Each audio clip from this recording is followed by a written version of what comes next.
All right, folks. So welcome back, SF Comic Book Company. We're going to do the Snyder Cut review.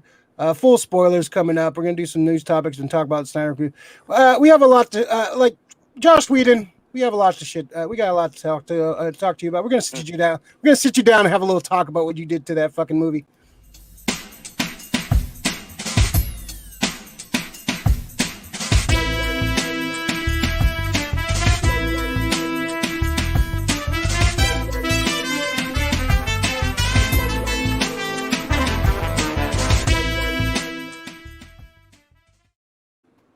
Like, seriously, what the fuck, man? Like, come on. All right, so welcome back, the SF Comic Book Company. This is our weekly podcast. We do the SF Company Hour. This is where we just talk comics, movies, TVs, figures, whatever.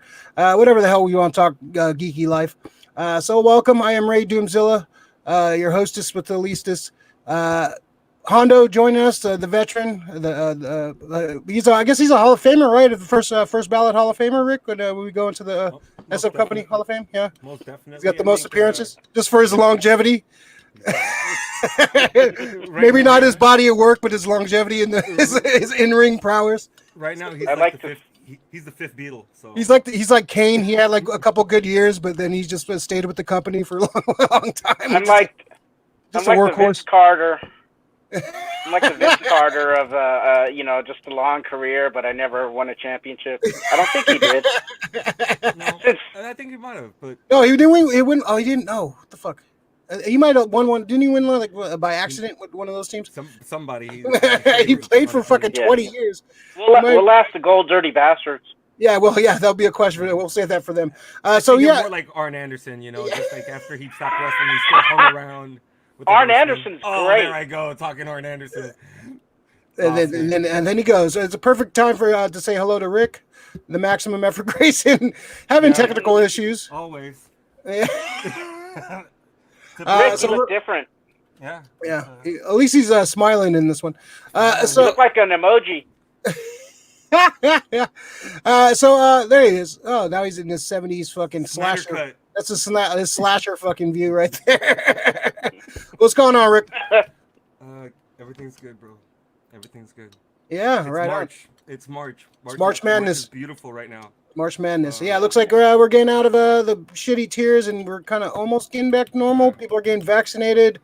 Stuff is opening back up. People are kind of. It's gonna be a while, but it's a major step. Yeah, I think this is a step in the right direction. Like other shit in the world sucks, but at least one thing is going right. So welcome. We're also going to be joined by the Gold Dirty Bastardz. Probably about 15 minutes or so. They're going to join us for our big time review. So first we'll go through a couple topics first. Kind of like there was a bunch of news that dropped. We had the dude just died. What's his name? George Siegel just died. He just died? Yeah, I just saw that. Yeah. Wow. Yeah. So we'll save that for next week. We'll talk about his career next week because we got a lot of shit to talk about. I kind of want to go through his stuff and kind of look at his stuff. I just read it like 10 minutes ago. So we'll talk about that more next week. But we're trying to keep positive for this week. So we had some news that just dropped earlier today, a few hours ago, that Disney is going to release Black Widow in theaters and Disney Plus. On Disney Plus, their pay service, same thing they did with Milan. So it's gonna be $30 to pay for it if you want to see it. I think at that point it says July 9th. I think at that point I think we'd be safe enough to go into theaters. I don't think I would pay for that at home. But if I'm gonna spend the money, I might as well go see it on the big screen. If I'm gonna spend $30, it's like $10 cheaper to go see it in a big screen. $10 on popcorn, $20 for the movie. So I'm glad it's finally coming out. This looks like it's a firm, like this is coming out no matter what. So whatever happens, it's at least going to be released on Disney Plus. So hopefully we get to see this in the theater. And also, I believe Shang-Chi got pushed back to September, I believe. It looks like this is the dates are going to stick with them. They can't push them back anymore because they have a lot of movies planned, a lot of TV shows planned. So this is going to they need to start pumping these out to get the continuity is going to be all messed up, and the storyline they're trying to tell is going to be all messed up. So I think this is a right move for them to just get this out there. I kind of wish they would just push it to May and just get the fuck out of there. But Hondo, what do you think about this, man? Excited about Black Widow coming out finally? Well, like for the last 8 years, we've been having my birthday movie, because my birthday is July 6th, and they always have Disney always has one of those movies, or Marvel has one of, like, Ant-Man and Spider-Man was that usually around my birthday. So we're definitely going to get a theater. If I got to rent one and have, like, 8 people, well, yeah. I know 2 of those 8 will be you guys. So we made the cut. We made the Hondo cut. All right. Hondo cut. Oh yeah, dude. You guys were the first 2 picks that I when I went to the John Carpenter, when I got the tickets for that. Very true. You guys were the first 2. It was like Rick, Ray, and then Maddie was 3rd, but he couldn't make it. By default, expectation. Can't hear Rick too well. Rick, maybe turn it up. Let's turn the mic up. All right. Let me go back to. All right. Let me see. We're automatically adjust. There we go. All right. Hopefully this sounds good. What's up, Michelica? Michelle, give me a thumbs up if you can hear me now. Audio check. Audio check. You can. Thank you. There you go. All right, on. So, Rick, what do you think of this news? I'm sorry. What were we talking about again?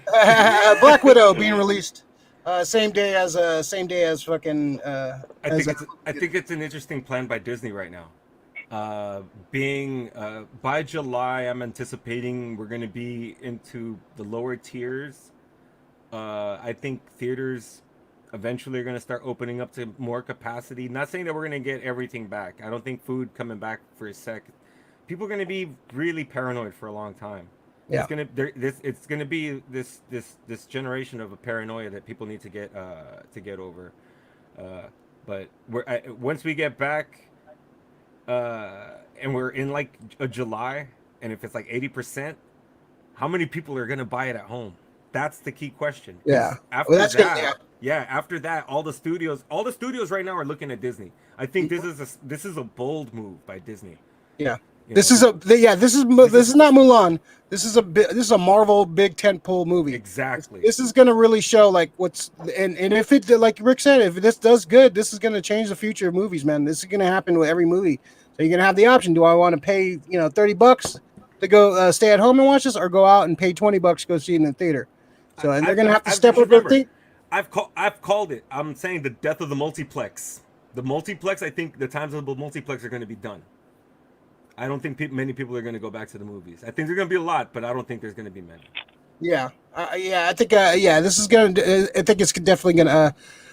Can you get closer to the mic, Rick? Maybe the mic. Pull the mic closer to you, maybe. All right, maybe here. Still, somebody said they're saying no. I can't hear. A little bit. She said a little better. I want you full. I want maximum effort. All right, Let me just adjust the mic one more time, and we'll go. All right. So let's go to the next one real quick. We got the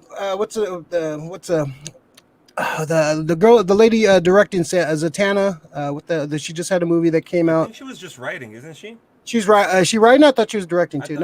I could have sworn I just read that she was just writing. I don't think they found a director. Okay, cool. All right, so we got a Zatanna movie coming up. My number 4 on my top Magic users. We did our list a couple weeks ago about our favorite Magic users. She was, I think, number 5 on my list. So we got a Zatanna movie. I'm excited about this. I really want to know who they cast. I have a feeling. I hope they don't go too weird with the cast now. Zatanna is one of my favorite characters for sure. You know what? Actually, I wouldn't mind see a Latina actually cast as her. I think a Latina could pull a Latina Italian lady. We'll see what the hell they roll with it. Might have the girl. What's up? I might have the actress. Okay, all right. So Rick, what do you? We'll go to Hondo first, and Rick will close it up. So what do you think of this? Oh man, it's great news. I am very happy that they're going to do this. Zatanna is an awesome character, man. But I'm afraid that they're not going to cast her correctly. As great as an actress Amy Adams is, she's not Lois Lane to me, and I have a feeling they might do the same with Zatanna, Yeah. And I hope they don't, man. I hope they don't, Yeah, for every Affleck Batman or Gal Gadot Wonder Woman, there's there's some shit casting. They've had some weird casting for sure. Anybody in mind, Hondo? Before we get to Rick's pick? I can't think of anybody right now. It'll come to me later, but yeah, right now I don't know who would. Anna Taylor. No, I'm just playing. Yeah, I don't know. That's a tough one. That it's going to require a lot of thought on my part. All right, the people want it. We want Max. All right, Rick, what's your pick for Zatanna? Dude, it's that actress from the From Dusk Till Dawn TV series. I think okay. Her name is Elza Gonzalez. She was in. Oh yeah. Is that her name? She was. She's actually in Godzilla vs Kong. Is she? It is Elza Gonzalez. So yeah, she's in there. Yeah. As soon as you said like Latina, I was just like Zatanna. Pop. The thing that popped into my head. Because is Zatanna? Isn't she, their family? Isn't it like Gypsy? Yeah, I think it's Romani. Romani. Yeah, exactly. So big implications. I love the fact that they're doing these stories like Zatanna and Blue Beetle, but I'm afraid of WB. I'm afraid as a DC fan, I'm afraid. Show us on the Superman where they touched you, man. Yeah. I don't have a Superman that big to throw you guys, but still. Like, I don't have a Superman within reach. I got a Batman. So promising young woman's Emerald Fennell to write the script.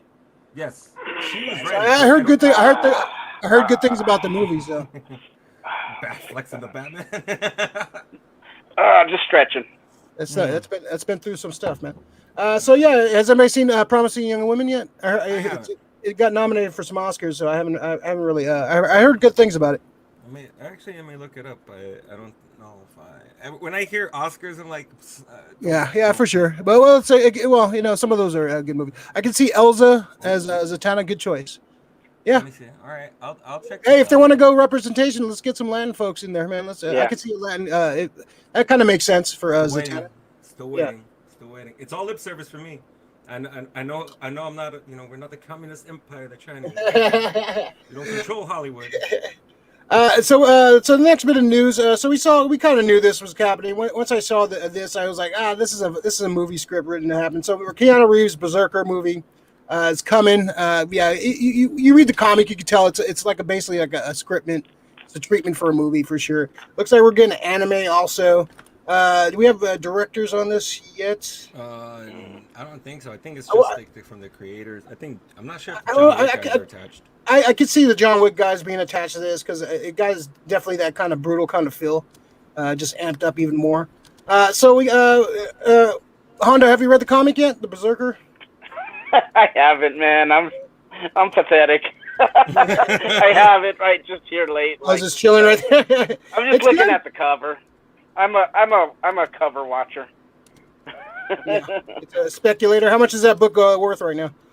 I don't know. I heard a couple of the variants are going like every time I go to a comic shop, somebody's like asking about her, which is cool because like it's getting mainstream attention. Like people that don't read comics are like going in there and picking it up. So that's kind of cool. Oh hell yeah! Yeah, it's okay read. It's kind of interesting. I'll probably read the second issue just to kind of see where it goes. The action's good. It's bloody. And Gen Expectations. BRZRKR was so violent. Yes, which is good. We have no problem. We have no problem with violence here. Loved it. Yeah, I thought it was good. Decent. You can see it's a movie. Like it's a Keanu Reeves vehicle for sure. I'm intrigued by this. Rick, what do you think about this, man? You kind of called it. You were saying that this is probably just like, and it looks like they're if they came out with comic books, what were they doing? Just testing the waters with the storyboards. That's what it kind of feels like now. Well, but how are they doing? Is it going to be a live action anime? They said both. It looks like it's going to be an anime, which is the thing nowadays. You got to do a movie, you got to do an anime on Netflix. That's the trend nowadays. Like every fucking movie has an anime spin-off going on Netflix, which is okay.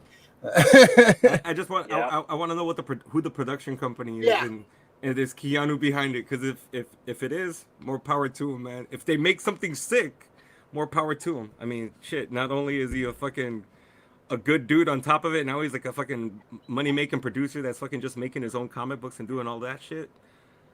Dude, Renaissance man. Yeah. Hats off to you, Keanu, man. Keanu. No doubt. He's the dopest. You guys can still hear me, right? Yes. All right. Was I going too crazy? Do you have Leo's email, Rick? No. Here, let me send it to you. Can you email the link to him? Because I can't. If I do this on my computer, it's gonna fucking shut the fuck down. Just shoot me the email. All right, let me shoot you the email. Or you know what? Put it into the chat. I mean, into Messenger. Sorry. Yeah, I can't. Into the Messenger. Yeah, I just. Whoops. I sent his email back to him. There you go. Give me 1 sec. All kinds of technical. Yeah, we're just too juiced right now. All right. All right, so if you are watching the show, please like and subscribe to the channel. We do this show every week, every Tuesday at 8 p.m. If you want to check us out live, join in the chat. It's always fun. We got a bunch of friends, and sometimes people we don't know jump in. So it's fun just to shoot the shit. If you have any questions for us, or you got some geek knowledge you want to spread, come join us. It's always fun. We like interacting with the folks. Check out the after shows for the MCU. Immediately after the show, after the Falcon and Winter Soldier, we did the first episode last week. It was lots of fun. Yeah, definitely check that out. So yeah, please like, subscribe, helps the channel out, helps with the algorithm, all that crap. All right, let's talk about one more thing. Oh, so the Ace Ventura movie's happening. I thought we got the writers from Sonic. I actually really like Sonic. I thought Sonic was actually a lot of fun. And probably like the most fun Jim Carrey movie in a long time. I can't remember the last fun Jim Carrey movie. So if they're doing the Ace Ventura movie 3, which they should have did this like 20 years ago. I thought that character was always right for like a lot of. It was prime for like because the sequel Ace Ventura 2 When Nature Calls is fucking hilarious. I love that movie. I think that's funny. When he comes out of the rhino and the family's watching that's pretty fucking far out, man. I think I saw that with you in the theater. I don't think I laughed my ass off that. I remember seeing that at the Tower Theater, the Mexican theater on Mission with subtitles with Mexican subtitles. Nice. So yeah, Honda, are you excited about it? Like usually sequels don't work, but the second one was really hilarious. So I don't know. I wouldn't mind seeing this character again because I love the Ace Ventura character. I love Jim Carrey. So it's I don't know, man. I'm hesitant to want to be excited about this. We'll see because a lot of comedy sequels don't work. I.e., Coming to America, Dumb and Dumber, or any comedy sequel ever made. It's rare that a comedy sequel actually holds up. It's not. It's a very rare flower of a thing. So, are you excited about this at all, Honda? I am. I think this generation, the kids need to know about Ace Ventura. It's like such a funny character. Jim Carrey is awesome. He brings it, and I just want to see him. Put the asparagus in his teeth and go, do the. Let's have something in my teeth. Dude, that's it's so funny, man. But yeah, the only thing is you're right. Like sequels almost always don't work, and it's like, but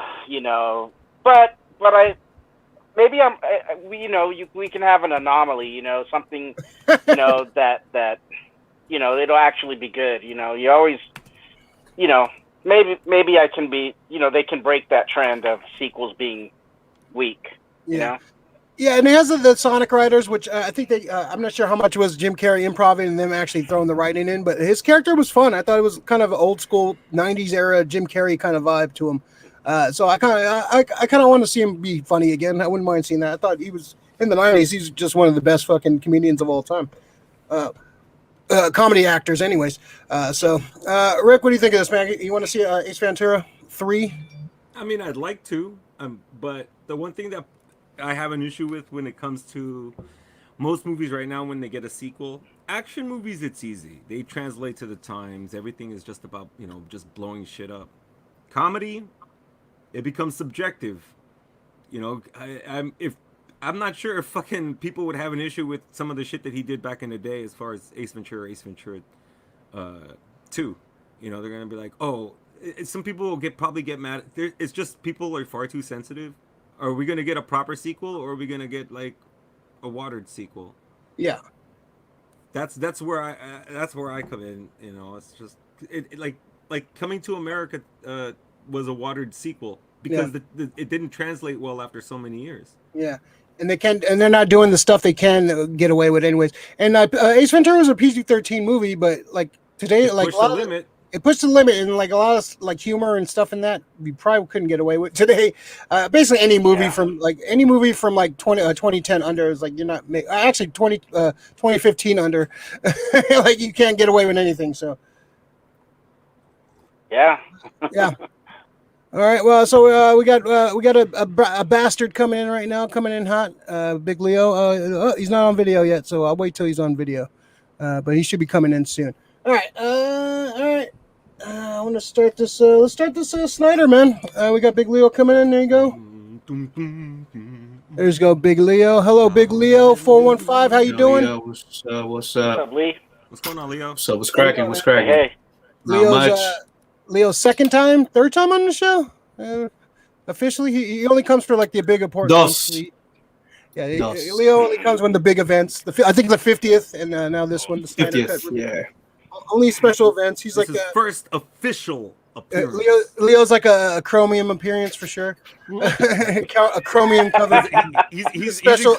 He's a special variant. He's included the variant cover. He's like, who's that character? Who's that guy? Special issue. What's going on, Big Leo? How you doing, man? I'm like. You slow mo. You're moving like the Flash now. Yeah. Slow motion. Cracking. Oh man. I was. I thought you got your issues fixed. You got me? Yeah, you're there, kind of. All right. Kinda. All right. Because everybody's online. Everybody's streaming. The virus. Leo's playing Fortnite or something. All right. Coming in again. I think his second appearance too. Big and nip. Two time. Yeah, you got a lot more to catch up to Hondo Flair. What's going on, Nip? How you doing? Cool, man. Just fucking Cool. Hectic day. Hectic day. All right.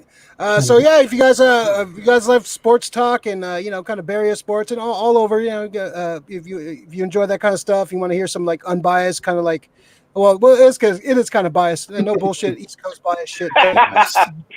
Check out the Gold Dirty Bastardz, man. They're City biased. After our show. Hopefully they change that day at some point. Gold Dirty Bastardz with the Z. With a Z _Z. So Nip, you want to plug the channel real quick before we go on to the Snyders? Yeah, so like Ray was saying, it's just a couple of assholes talking shit about sports, and we talk a little bit movies and some comic related stuff. Not as much in detail as this one, but we just mess around. So check us out. The channel is Gold Dirty Bastardz with a Z, YouTube, and also we have an IG too, Gold Dirty Bastardz podcast.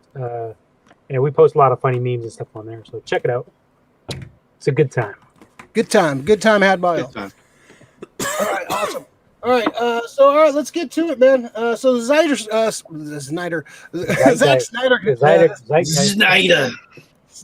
cut. All right, Snyder. So we're gonna go full spoilers on this. So if you haven't seen the Snyder cut, go watch it and come back to it. Maybe mute it, and we're gonna put up the full spoiler thing up. So we're gonna talk freely about it, kind of go through the chapters, what we liked, what we didn't like, talk about some of the changes we've been stupidly made. All right, we're going full spoilers. So let's full spoilers right now. all right, before we go full spoilers, just a quick. What'd you think of the movie?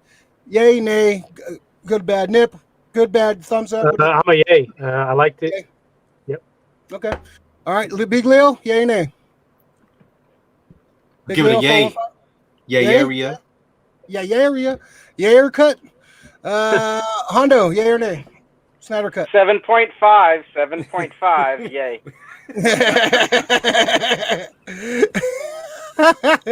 Rick. Yay. I'll say the yay for Alex. Yay. All right, awesome. All right, so right, let's go full spoilers. We're doing full spoilers now. All right, so the Snyder Cut released. It's been talked about. This was a rumor for a long time that they were going to release a Snyder Cut. It was like kind of like people like Warner Brothers try to hide it under the rug, like, oh, there's no Snyder Cut. And then Snyder over the years kind of slowly like released like pics and stuff over the years, like, oh no, the Snyder Cut, it's out there, it's real. And they kind of did him dirty when this was all going down. They kind of fired him. He was going through the death of his daughter, which he pays tribute in the film very nicely. I really appreciated that. Thought that was a couple sweet moments in tribute of his daughter. So he got. They tried to put it under the guise of him like dealing with the death of his family, but it's really they panicked after Batman versus Superman. They thought. They critically, it was panned. Fans were kind of disappointed. I thought it was okay. I liked the Ultimate Cut a lot better. I thought it flowed a lot better. It kind of just proves that Snyder just needs to be left alone, let him make his thing. So they brought in Joss Whedon, which at the time I remember hearing the news. I kind of thought, okay, this is going to be kind of cool. We get Zack Snyder's visuals and some of Whedon's sensibilities kind of mixed in. So I thought we're getting like a whole little hybrid of their two styles and get something kind of cool. Because when the first initial reports of the Justice League movie were coming out, they were talking about this movie was a disaster. It's a mess. It's unwatchable. It's not. There's no actual movie in this. And so after watching this, that's fucking bullshit. So we finally get the Snyder Cut after all these years. The fans fought for this. Some fans were a little toxic about it, but whatever. They'll fuck those guys. The true fans knew about this, and they really wanted this. The hashtag Snyder Cut, release the Snyder Cut, was trending for a long time. So we're finally getting the Snyder Cut. It's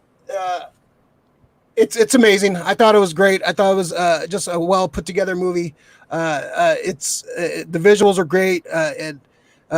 The acting is great. The score is bad. It's definitely way too long. And this is Zack Snyder given carte blanche to make. You give a filmmaker enough time to do whatever the fuck he wants, they're going to make a fucking 4-hour movie. Because every filmmaker thinks everything they shoot is screen worthy, and they want to put that on the screen. That when the studio comes in, hey, you might want to cut this back. So am I thinking if he got to do his vision and he made a 3-hour cut of this movie when it initially came out, and you could do your ultimate Lord of the Rings extended cut down the road and do the 4-hour version down the road. But if he was got to do his vision of 3 hours and just made his movie, I think this would have been fucking epic. This would have been fucking one of the greatest comic book movies of all time. All right. So we're gonna go through. Let's see. Should we go start with the chapters first, Rick? What do you want to do? Or we want to talk some initial thoughts first, or what do you want to do? What you want to do, brother? Let's do initial thoughts first, and then we'll go through chapters. There's like all right. That sounds good to me. All right. So Nip, what were your initial thoughts of the Zack Snyder cut of the Justice League? I thought it was a lot better. It flowed better. It made a lot more sense. Everything was just more detailed. Now, like you said, it was a bit long, so I'm fine. I think maybe they could have just released it in 2 parts. Would have been smart.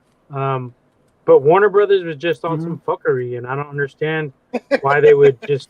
Yeah, I mean, you could tell this is a much better quality movie. Now I know he went and did his recuts and all. He pieced it together. But I mean, come on, you're supposed to have guys looking out for this kind of stuff and examining beforehand. So I think it was a big mistake on their part. But the movie itself, I liked it. I liked the you get better depth on the characters, all of them, especially Cyborg. It was more focused on Cyborg, but I just liked the whole thing. It just flowed. It flowed nicely. Now it didn't feel like 4 hours to me. It felt about 3 hours, so I didn't feel like it was extremely long. Yeah. And now just like the Batman versus Superman. If I'm gonna give it a grade, I'll give it a solid 8. I think it was pretty good. It was the best. It was the best DC movie they have made so far. Slightly edging out. Yeah, I think it's better than Wonder Woman. Wow. Okay. First one. All right. Okay. Man of Steel. I'd say they're about even. Yeah.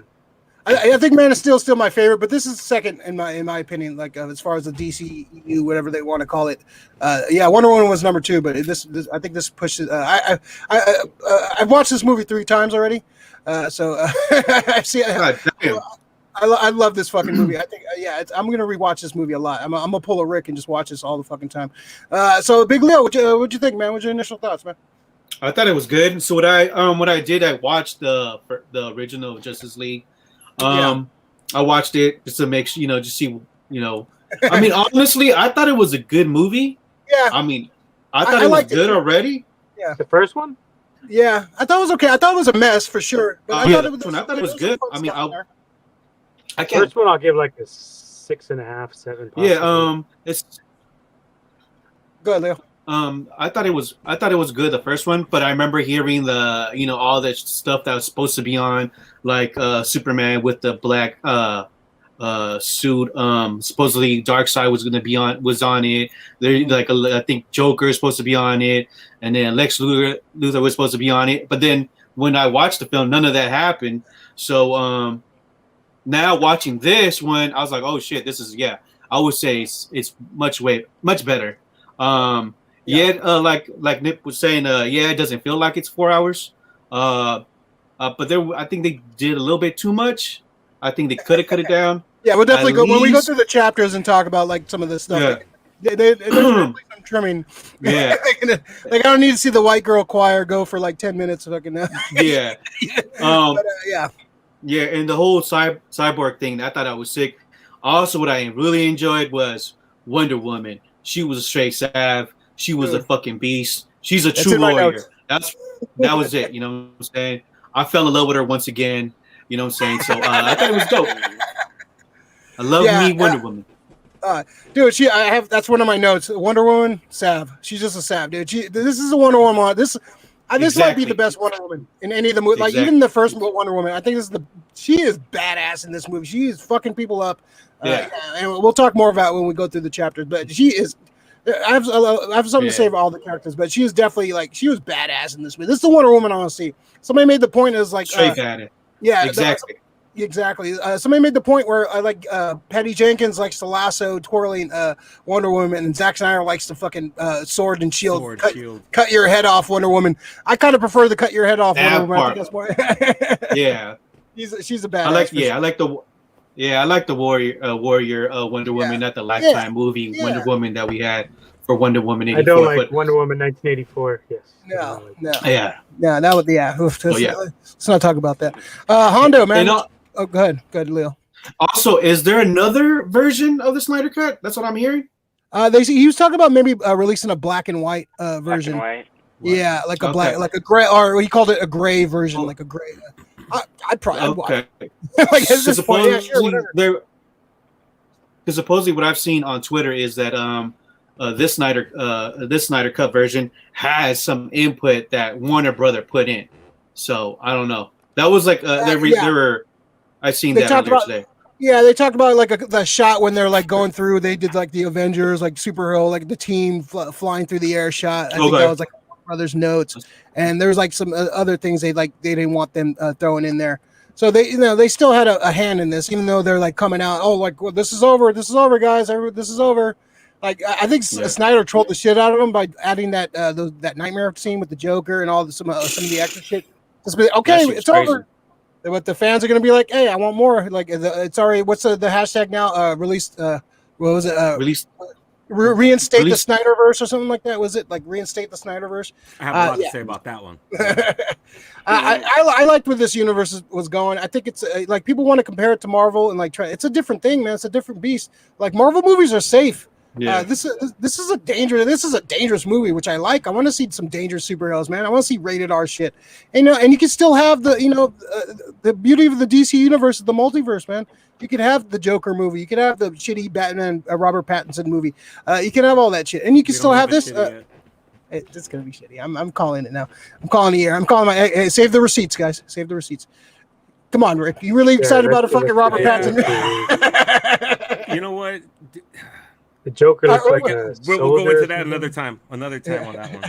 Hondo, what are your initial thoughts? I started off with really liking it, and then I thought about all the stuff that I didn't like about it. I made kind of a pro and con list, and so like I said, I gave it a 7.5 out of 10. Which is still a good score. There was a lot of cool stuff about it. It was a little too long. It was an hour too long, I believe. They definitely could have shortened it up. I have some gripes, some like I would say they're minor gripes. I know it was 5,000 years ago, but I've never seen Darkseid get physical. Darkseid wielding. That's not Darkseid yet. That's pre-Darkseid. That's teenage. That's teenage Darkseid. That's teenage Darkseid, pretty much. It's not dark. It's not Darkseid. That's punk. Darkseid should not be. When they make Darkseid fight, when he gets his hands, he doesn't get his hands dirty. He's the guy who makes other people get their hands dirty. He doesn't even have his Omega. He doesn't even have his Omega beams at this point. This is a young. He's just like a fucking general at this point. But I'm just saying that in the history of the comic books, most of the Darkseid that I've seen and that I like, he's the guy who has his hand still and he just uses his Omega beams if he's gonna do anything. But he never like goes to blows with like super. I mean, he did in one comic, but. No, he's gone to blows with Superman in the cartoon. He's gone to blow the animated series. He's gone to blows with him in the comic. But not in the comics. Not in the comics. And they did it in I think Jeff Loeb or one of those guys did it. I think you're forgetting a little show called The Super Friends where they battle. Man, I'm just talking about like I don't know Jack Kirby's vision of Darkseid. Yeah. He's the shot caller. He ain't the one who's, he's the shot caller, man. Come on, and I see your point, but he's not Darkseid. That's the thing. If it was Darkseid doing that, that's I realize that. There's an asterisk. Yeah, that's why he looked different. He didn't look like Darkseid. He was all skinny and like kind of like emaciated. Yeah, he wasn't full Darkseid yet, so I kind of give him a pass for that. Never go full Darkseid. In the future. They gotta go full Darkseid. And I don't like I like the Joker a little bit more than before, but I hate that that fucking cackle sucks. Oh, I like it. I like it's different. Get the sorry. That shit was weak. All right, so Rick, thank you. Rick, what do you think? What do you think? What was your initial thoughts? He loves the Joker, so I already know. So I was happy. I was happy to see what Snyder got to do with his cut. When I first saw the first version of it, 2 hours is a fucking joke for an Justice League movie? Yeah, for an ensemble superhero team movie. You at least have to give it at least 2 hours and 30 minutes. Should have been a sequel. Trilogy. Yeah, Snyder was going for 4 hours, right? Or 3 hours. That was his. He was going for 3 hours. I think he was going for 3 hours. Studio was trying to push for like shorter, like 2.5. So he was going for 3 hours. Yeah. He was going for 3 hours. He shot a lot of fucking footage. You can see where he was going with it. It was more team centric than just fucking scrapping the team and just fucking trying to concentrate on like just a linear storyline. They kind of just concentrated on. They kind of just mentioned Barry, like, oh, let's go pick up Barry. You know what it turned out to be? And it sucks because initially I did like it, but going back and looking at it, it's the fucking Mortal Kombat annihilation of fucking DC movies. Everybody just pops in hella quick. It's a mess. It's a jumbled mess for sure. Yeah, I think the biggest thing, like I said, I hate, and this is one thing that fucking Whedon did. He fucking, I think he took character tropes from Marvel and applied them to these characters, which doesn't work. And then sometimes they ran with them. So that's why I'm glad that we're going to talk about this. I do want to finish up at the very end with the Snyder Cut reinstatement because I have big shit to say about that because of Whedon. And we'll definitely talk about some of the changes they made. Like it's some stupid changes, and like there's the stuff he left on the floor from the Snyder Cut.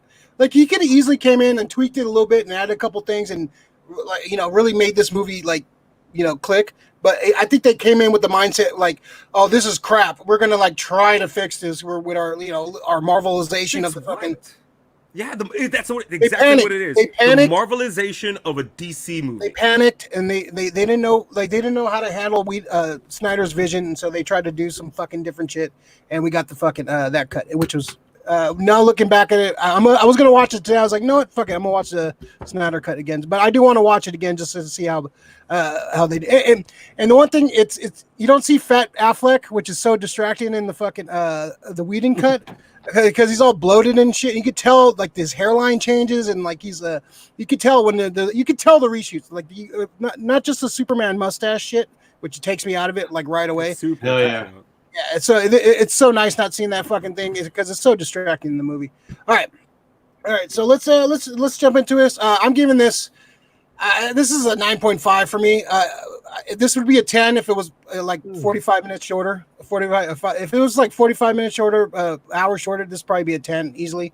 I'll give it like a 9.5. Had a real Flash too. I have some things to say about the Flash. I have some things to say about the Flash. I was the biggest. Say about the Flash. Yeah, I have some things to say about the Flash. For sure. So we're gonna break it down by chapters, or we're gonna want to go by characters? Let's do chapters, and then we're gonna go through the characters during the chapters.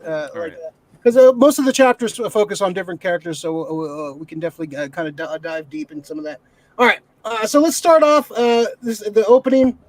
This is great. This is kind of the trope that Snyder kind of took from Batman versus Superman. You kind of see the fight of Zod and Superman from Man of Steel from Batman's perspective from the other side. So now we get to see the death of Superman from other angles. I actually watched Batman versus Superman the other night, and it's kind of I was watching that scene, and you can see the shockwave. So he was planning this already. So Superman dies. He sends us a shockwave into the universe. Pretty much awakens the mother box. We get a scene with. We get to see a scene with more extended scene with Batman traveling to the area where Aquaman shows up on the King Tide. So basically, we show up there. He's basically treated like a god there, and we get some white lady singing to him about whatever the hell. And was that Dutch or what the hell that was? We get a slow motion scene with Lois Lane, which would definitely been cut if this was like we're trying to. That's one of the first ones that we could have cut down. There's a lot of slow motion in this. It's like somebody put a stat. There's like 10% slow motion. When it deals with the Flash and stuff, that's fine. But like every other thing, it was a little bit too much with the slow motion. It's like chill. Like again, when you give fucking a director carte blanche to do whatever the fuck you want, you're gonna get fucking 10-minute slow motion scenes of music and shit. It's a lot. So we get slow Lois, Wonder Woman, the badass action scene it's a way better scene than the one you got. It's way more hardcore. It's brutal. She's fucking those guys up. She's tossing them. It's way more. It feels like there's more stakes to it. It's not all like quick. I think there's like an extra 3-4 minutes to that scene that just makes it so much more badass. They even added like a little. They made the parademons like more. They made them look a little bit more scarier and creepier too. Parademons look a lot better. Yeah, the parademons in the Whedon cut look a little more like comic book, a little more comic book, cartoonish. Yeah, which it's fine if you're doing the comic book version, but this is not the comic book. I think they need to be more terrifying and more. It looked more like Watto in the other one. Yeah. And then we get the Amazons. We get to see their perspective from things, and we get to see Steppenwolf, and he sticks a fucking horse. That was my favorite part of the movie, really. So Nip, what'd you think of this first chapter, man? What was your thoughts of this chapter? Starting off. I liked it out the gate, and you definitely see a much better costume and better effects on Steppenwolf. Yes. So his character was much better in this film too. Yes. Yes. Way better. I'm not a fan of the look, but it's way better than what we had. It's I kind of got a Megatron from fucking. I was gonna say Megatron voice. I didn't like the voice too much. But I actually thought his voice was the best part of him. I thought he portrayed this way better than the other one. I thought it was too generic. His motivation was so generic in the last one, in the Whedon cut. This actually explains why he's doing this shit. So yeah, what are thoughts, Dip, for this first chapter? Yeah, I liked all the chapters, but this one, even though it had some slower parts, it was still acceptable to me. It's still the story moved along. So I was definitely a fan of it. No, I don't really have too many complaints. I mean, it could have been shortened down a tiny bit, but I mean, I liked it. Straight up. Yeah, Big Leo. Any standouts from this first chapter you want to talk about? Yeah, I thought like you mentioned, like the way I started, it grabs your attention real quick. Like, you know, what the fuck's happening? Why is Superman crying? Pretty much screaming, and it shows that whole way. That's a great shot too. That fucking shot, like screaming. Yeah, that shit was dope. And then you know, travels all the way to Atlantis and all that shit. So that was cool. And the whole, you know, with the that first battle scene was dope too. I mean, it went straight to action. You know what I'm saying? Yeah. I didn't. Holy shit, it's a cut. Awesome. Yeah. It was good. Good scenes. Yeah. Even though the Aquaman scene was great too. Aquaman bats with them. Hondo, what'd you think, man? So what scene did they take out of this one? The whole Batman with the fear. They cut it down. The Batman traveling by horse. It makes more sense too. Yeah, they cut that whole. When he's on the top. They cut that whole Batman rooftop scene, which I actually liked. Okay. That was like one of the things I liked in the Whedon cut. Yeah, they cut that whole scene. That was I like that scene. Yeah, that was. It was a cool Batman scene. So you know, Hondo, what do you think, man? What do you think of this first chapter? I thought the opening act was one of the strongest parts in the movie. Out of my two favorite parts, I think the opening is great. I agree with you about Steppenwolf. I don't really dig his look, but it's so much better than the horrible Joss Whedon look. What I do like is their motivations, like Steppenwolf's, you know, story and his motivation. So, you know, that I think that's an improvement. But yeah, that opening scene is great, man. It's well done. It's pretty action packed. It's got good pacing, I believe. I liked it. It pulled me in.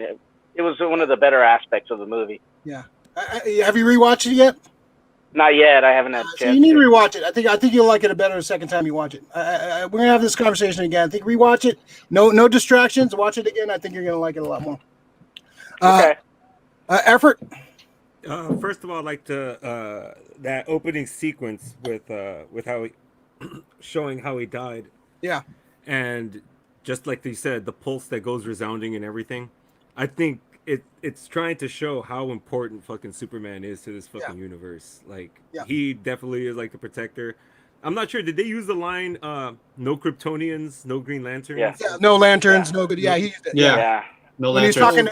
When he was talking to Desaad, he used that line. I'm glad that line was still in there too.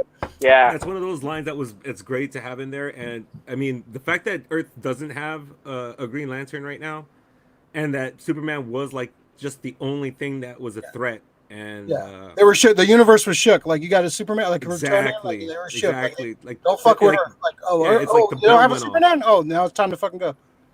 The other thing too, I loved how they did Aquaman this time. Yeah, like the character of Aquaman gets fucked up, and that's one of those. That's the thing I hate about the whole that they're taking away the Snyder Cut universe or the Snyderverse. Is that I like that Aquaman. He has contempt for the world. Yeah. He doesn't want to be with the Atlanteans.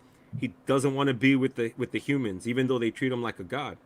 He does. Even like the small group he stays with. He only stays with them because it's a small group of people. It's not like fucking living in like a fucking metropolis or Gotham and shit for him. He's hella disconnected.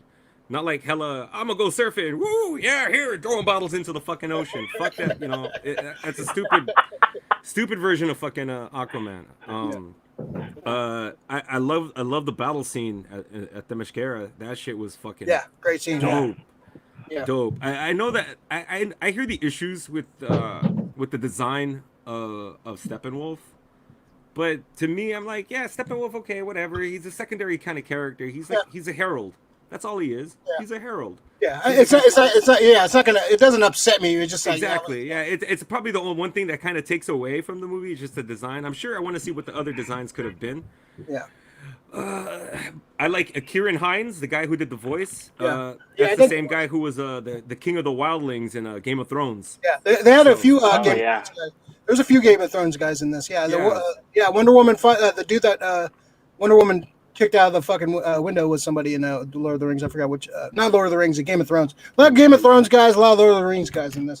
All right. Yeah, well, that's how you kind of do it. You have to use fantasy to make fucking these comic fantasy movies. They know how to do it, you know? That makes sense. All right, so that first chapter was Don't Count on Batman. The second chapter, Age of Heroes. This might be this is probably my second favorite chapter. So we get more of Steppenwolf's plan. We get to see basically his motivation, like the last movie, the Whedon cut, where he's just like, "Oh, I'm a villain. I'm gonna come take this." He was like calling the mother box mother and shit. It was kind of like that was like one of the weakest parts of that movie. So we get to see his motivation. It's almost like parallels to the Lucifer storyline in the Bible, like how he was like trying to take down God, and God kind of like sent him down, like outcasted him. So he's trying to pay back a debt and trying to get back in Darkseid's good graces. So he's going around conquering these worlds. I got that kind of vibe. We get to see Desaad, which is awesome. We get to see more of his motivation. We get some great scenes with Alfred and Bats. This is the best Alfred in any of the movies. I think Jeremy Irons kills it as Alfred. His interaction with Bruce Wayne from the last the Batman versus Superman. This great. I think that's like one of the best Alfreds. We get the introduction of Cyborg. I get to see kind of him and his father. Was it Silas? His father. We get to see his introduction. We get to see Ryan Choi, which was kind of fun. A fun little DC kind of cutty Easter egg. He was the third Adam, I believe. He was he's the newest kind of Adam. His third, because it was a Golden Age Adam, the Modern Age Adam, and this was the new Adam. It was cool to see him.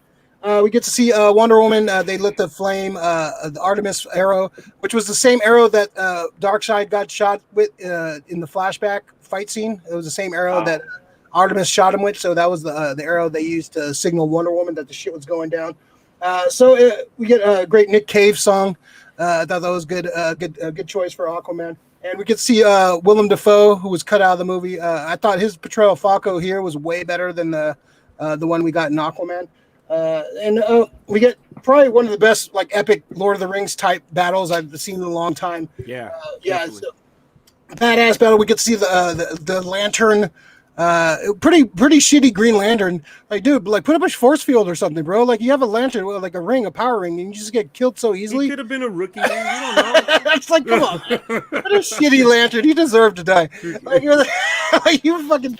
That was a good for nothing lantern, man. We didn't get Sinestro. He looks like that. He looks like the dude from Star Wars. He reminds me of the dude from Star Wars that would. Looks like a fucking what's his name? Watto. Yeah.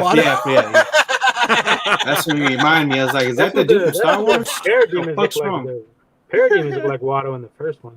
Yeah, kind of. We get the big ass fight. We get to see Zeus and Ares. I was about to say, was that Zeus that was sick? That was Zeus. Yeah, he looked all yoked out, man. Fucking looked like American Gladiator. Fucking Zeus. Yeah. Ares, and then we get to see Zeus do a Hadouken. Was fucking pretty awesome. Yeah, I'm surprised they didn't get The Rock for that scene. Oh yeah, like that would have been a goal. Yeah, I guess he wouldn't be around at that point. It would be the Wizard Shazam. That would have been sick if they would have had the Wizard Shazam. That would have Wizard Shazam would be sick. So Nip, what do you think of this chapter, man? The Age of Heroes. This was good, and like you said, I caught the same vibes. Lord of the Rings had like some Two Towers vibes to the battle. It was dope. I like the battle. You get to see all the the Earth team up and how strong they were back in the day. Kind of like a metaphor of what is going on with society today. I think how it's kind of splintered out. Back in the day, it was like a more strong, unified Earth, and now it's kind of just fucked up. Not to get too off subject. Save it for the Gold Dirty Bastardz. I'm not gonna get political. I'm gonna stick to the movie. No, but I liked it, and anytime you can get a mix of Lord of the Rings and superheroes, I'm down for that. Yeah, pretty epic. Yeah, for sure. Yeah. Big Leo 415. Yeah, that shit was dope, man. Shit reminded me of some Lord of the Rings type gladiator shit. You know what I'm saying? Yeah. They went, you pretty much, that was, like the first superhero team on Earth. That shit was sick. Yeah. You know what I'm saying? So that was pretty awesome. Yeah. So. Yeah, dope. Would you think of the introduction of a Cyborg? Who, me? Yeah. Big Leo. I thought they made Cyborg into a savage. That's what I thought. I mean, in the first Justice League, he was kind of like a crybaby, it seemed like first. Like, what's going on? Yeah. Like, what's going on? Why am I half robot, half guy? You know what I'm saying? This one, he was just like... Rewatching the third time, I kind of like him a little bit more. I had some issues with Cyborg. But it's he got fucking. No wonder he was fucking pissed off. His character was decimated. Him and Barry Allen were definitely cut down. Like, man. Their legs were cut out from under. Their characters were, and they left out some good shit on both of those characters, which is fucking so sad. Like he put some like, oh man, I got more to say about that later. Doom Patrol Cyborg is better than Ray Fisher though.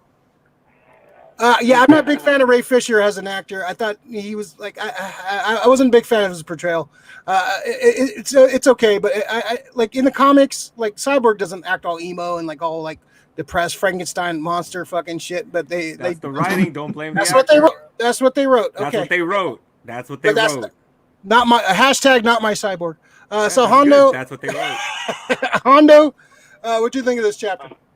All I gotta say is Ares putting that axe in pre-Dark Side, and went for the like head. he should have went for the head. He should have listened to Thor. You know, Ares wasn't talking to Thor. You know, who was that? Was that a Viking dude, or what was he? That was Ares. That was a villain from the first Wonder Woman. And that's the way he should have looked. Why didn't they go with that fucking design? Oh my God, his design in Wonder Woman was so generic. It was so lame. Go with that design in the fucking Justice League. That was so much better. That would have been sick, man. Yeah. So, Hondo, what'd you think of Alfred, man? Who? Alfred. Alfredo. Alfred's always cool, man. Yeah, Jeremy Irons. I liked it. It was cool. It was, he played it straight. It wasn't, like, ooh, blew me away, but it was cool. I like it a lot.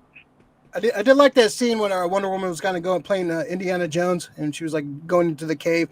Like she should have shadowed to those heels, right? What are those fucking heels made out of? Like she did the superhero landing in heels. Like, come on, man, that's like some Bryce Dallas Howard shit right there. So Wonder Woman, dude. She's the one. It's made out of the fucking lasso. So Everett, what'd you think of this one, man? The Age of Heroes. Dude, it's sick. I love the introduction of Cyborg. So the Snyder Cut kind of. And you guys know the George Perez, like, and the Jack Kirby's and all that stuff. But you guys have to trip that Snyder used a lot of more updated shit.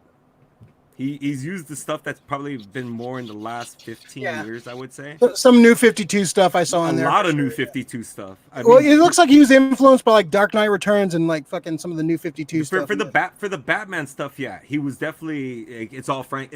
I think it's books that he knows and he's read, and that's what he. Or somebody passed it on to him or some shit. Yeah, exactly. Yeah. So he's because the Cyborg, that's definitely Cyborg from New 52. Because he's already part of the Justice League. He's not really a Titan.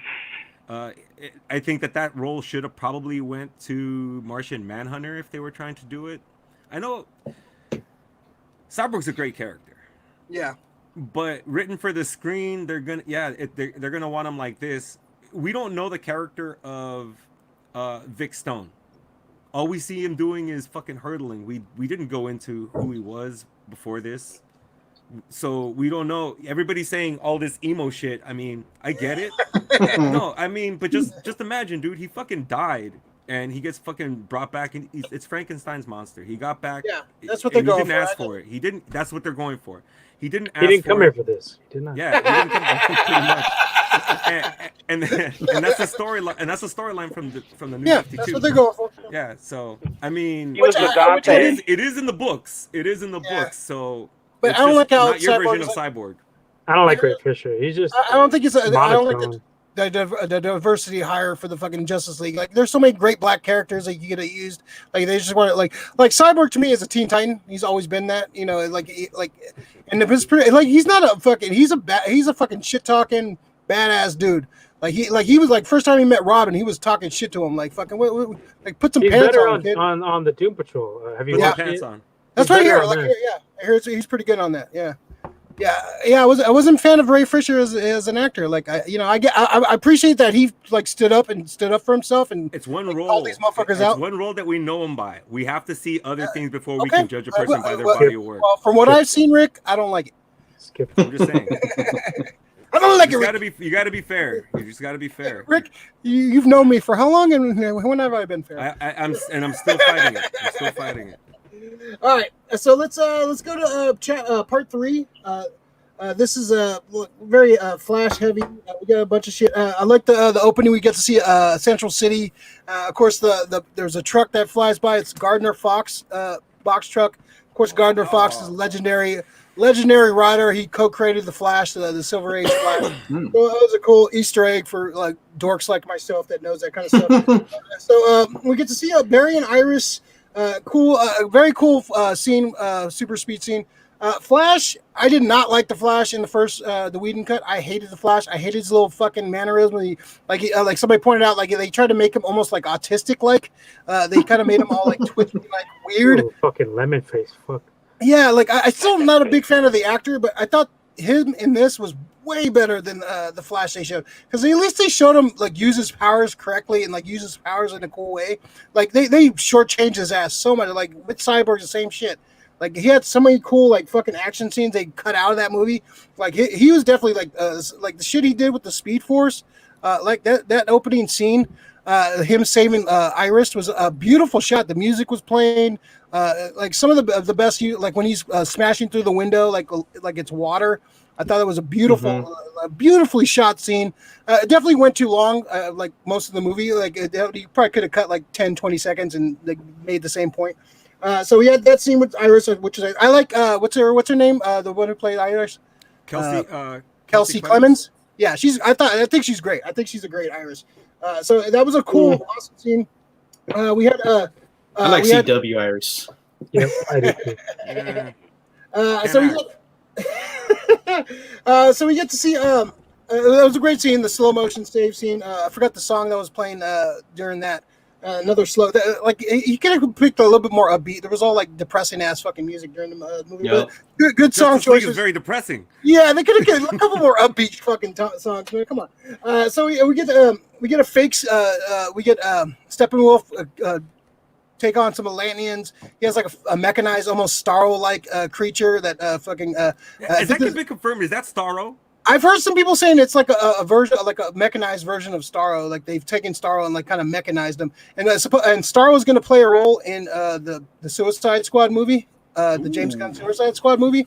So maybe there's some connection there. But the first thing I saw when I saw it, I was like, oh, that looks like Starro. Like almost the same colors and almost the same you go over the face and he can control you and they kind of like see your mind. So that's where my fucking comic book mind went. So we get we see some like flirtation with Batman and Wonder Woman 2, which they kind of like hit you over the head with in the Whedon cut. They try to really push that, which I'm always down for that. I like that relationship. I like the Wonder Woman Batman flirtation. They always kind of flirt in the comic book and the cartoon. They've had that like a little flirtation, whatever. And this one, it was just they did it so subtly, just a little simple hand thing, like awkward little hand thing. That's all you need.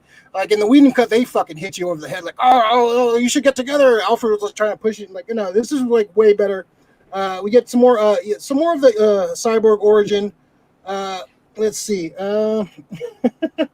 Let's see. We get to see some of Cyborg's powers. His father teaches him about how to use his powers. He's going through the internet, which I thought some of the stuff was cool, like him, like kind of like.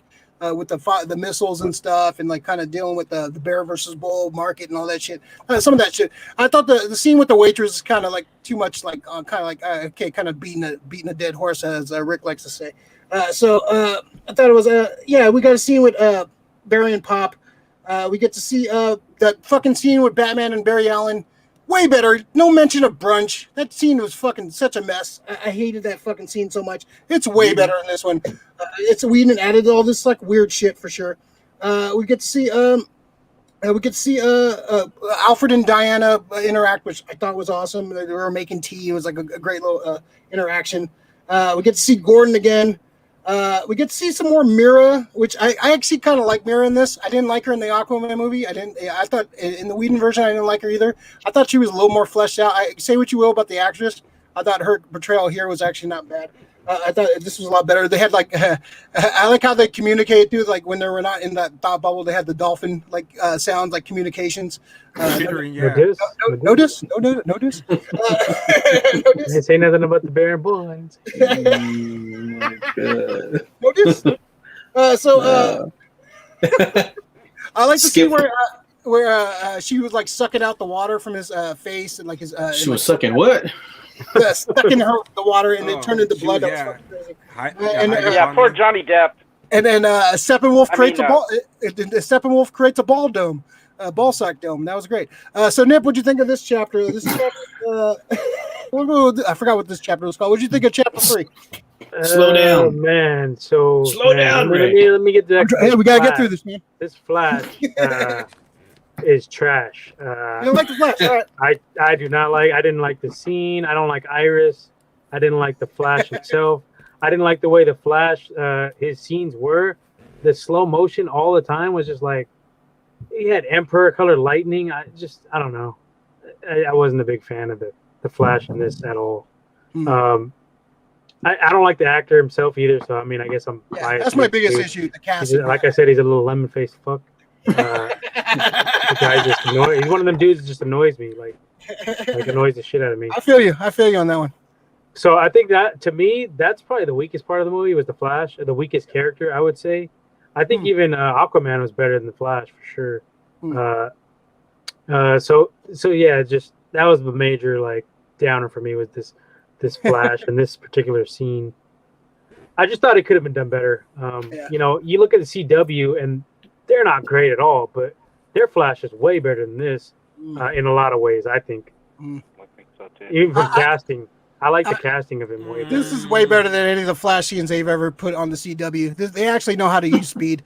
The Flash CW show, like it's just slow mo the whole fucking time. Like how does that show? Some of them, yeah, I can see your point on some of them, but yeah, the Flash scenes are. This is like some of the best use of speed in the movie, in movies in general. Like like I'm a big Flash fan, man. I love the Flash. Like as everyone. They make Wonder Woman look faster than Flash, pretty much. It's like. They portray her as faster than the Flash in this movie. Like you see her with all the quick moving shit, you know, and Superman. I know there's some scenes where he's like looking like lightning. We'll get to that in a second. What'd you think of the cyborg stuff and cyborg origin? That was cool. I don't got too many complaints. They kind of had to throw it in there. You know, he doesn't have a origin movie, so. No matter how they did it, it wasn't going to be perfect. So I got not too many gripes on that. It wasn't the greatest, but it wasn't terrible at all. Yeah. All right, Leo, what do you think of this chapter? I thought it was all right. The whole Flash scene, I thought it was kind of like a little. This whole sequence that I got it looked like it was a dream. Looked like it had like a video game. You know, it just didn't look real. But I understand. I mean, it's kind of like. I mean, yeah, I could see why it's kind of hard to make the whole Flash because she's the Flash. I mean, and then I guess the dude's all right. You could tell he has ADHD. He's all over the place, super hyper. They downplayed that shit in this one. Like the other movie, they really tried to like make it like him all twitchy. It's part of his character. Yeah. He was so manic.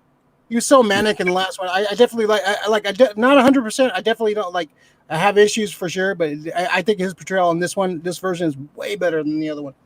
Yeah, it gives him a little bit more backstory about him and all that. So you know what he's trying to do. He's trying to find a job with the whole thing with his dad in jail. So you know what I'm saying. He gives it that extra story. So what's up? His dad was cast. The guy that cast his dad was weak. That actor. Billy Crudup. Oh, I love Billy. I didn't like him. Personal. You don't like anything. I do. I like Superman. I like Wonder Woman. Just not on the Flash. Not on the Flash train. I did like the Flash, but let's see. I like the Billy Crudup stuff. I like the suicide prevention thing when they roll out of the. When he picks up Barry Allen, they roll out. You see a billboard for suicide prevention, kind of a nod to his daughter Autumn that tragically killed herself towards the end of the production before it came out. So it's a good tribute, man. I really like that, man. I really appreciate that. So yeah, if anybody has any issues with that, man, there's places and people that will help you out. So definitely don't. You're alone or some shit. There's always help out there. So I really appreciate that. And Zack Snyder, you know, he's pushing for that cause, and I like that little nod in there. And it was like right there. It wasn't like fucking blatant, like in your face. It was just like subtle, like it's right there.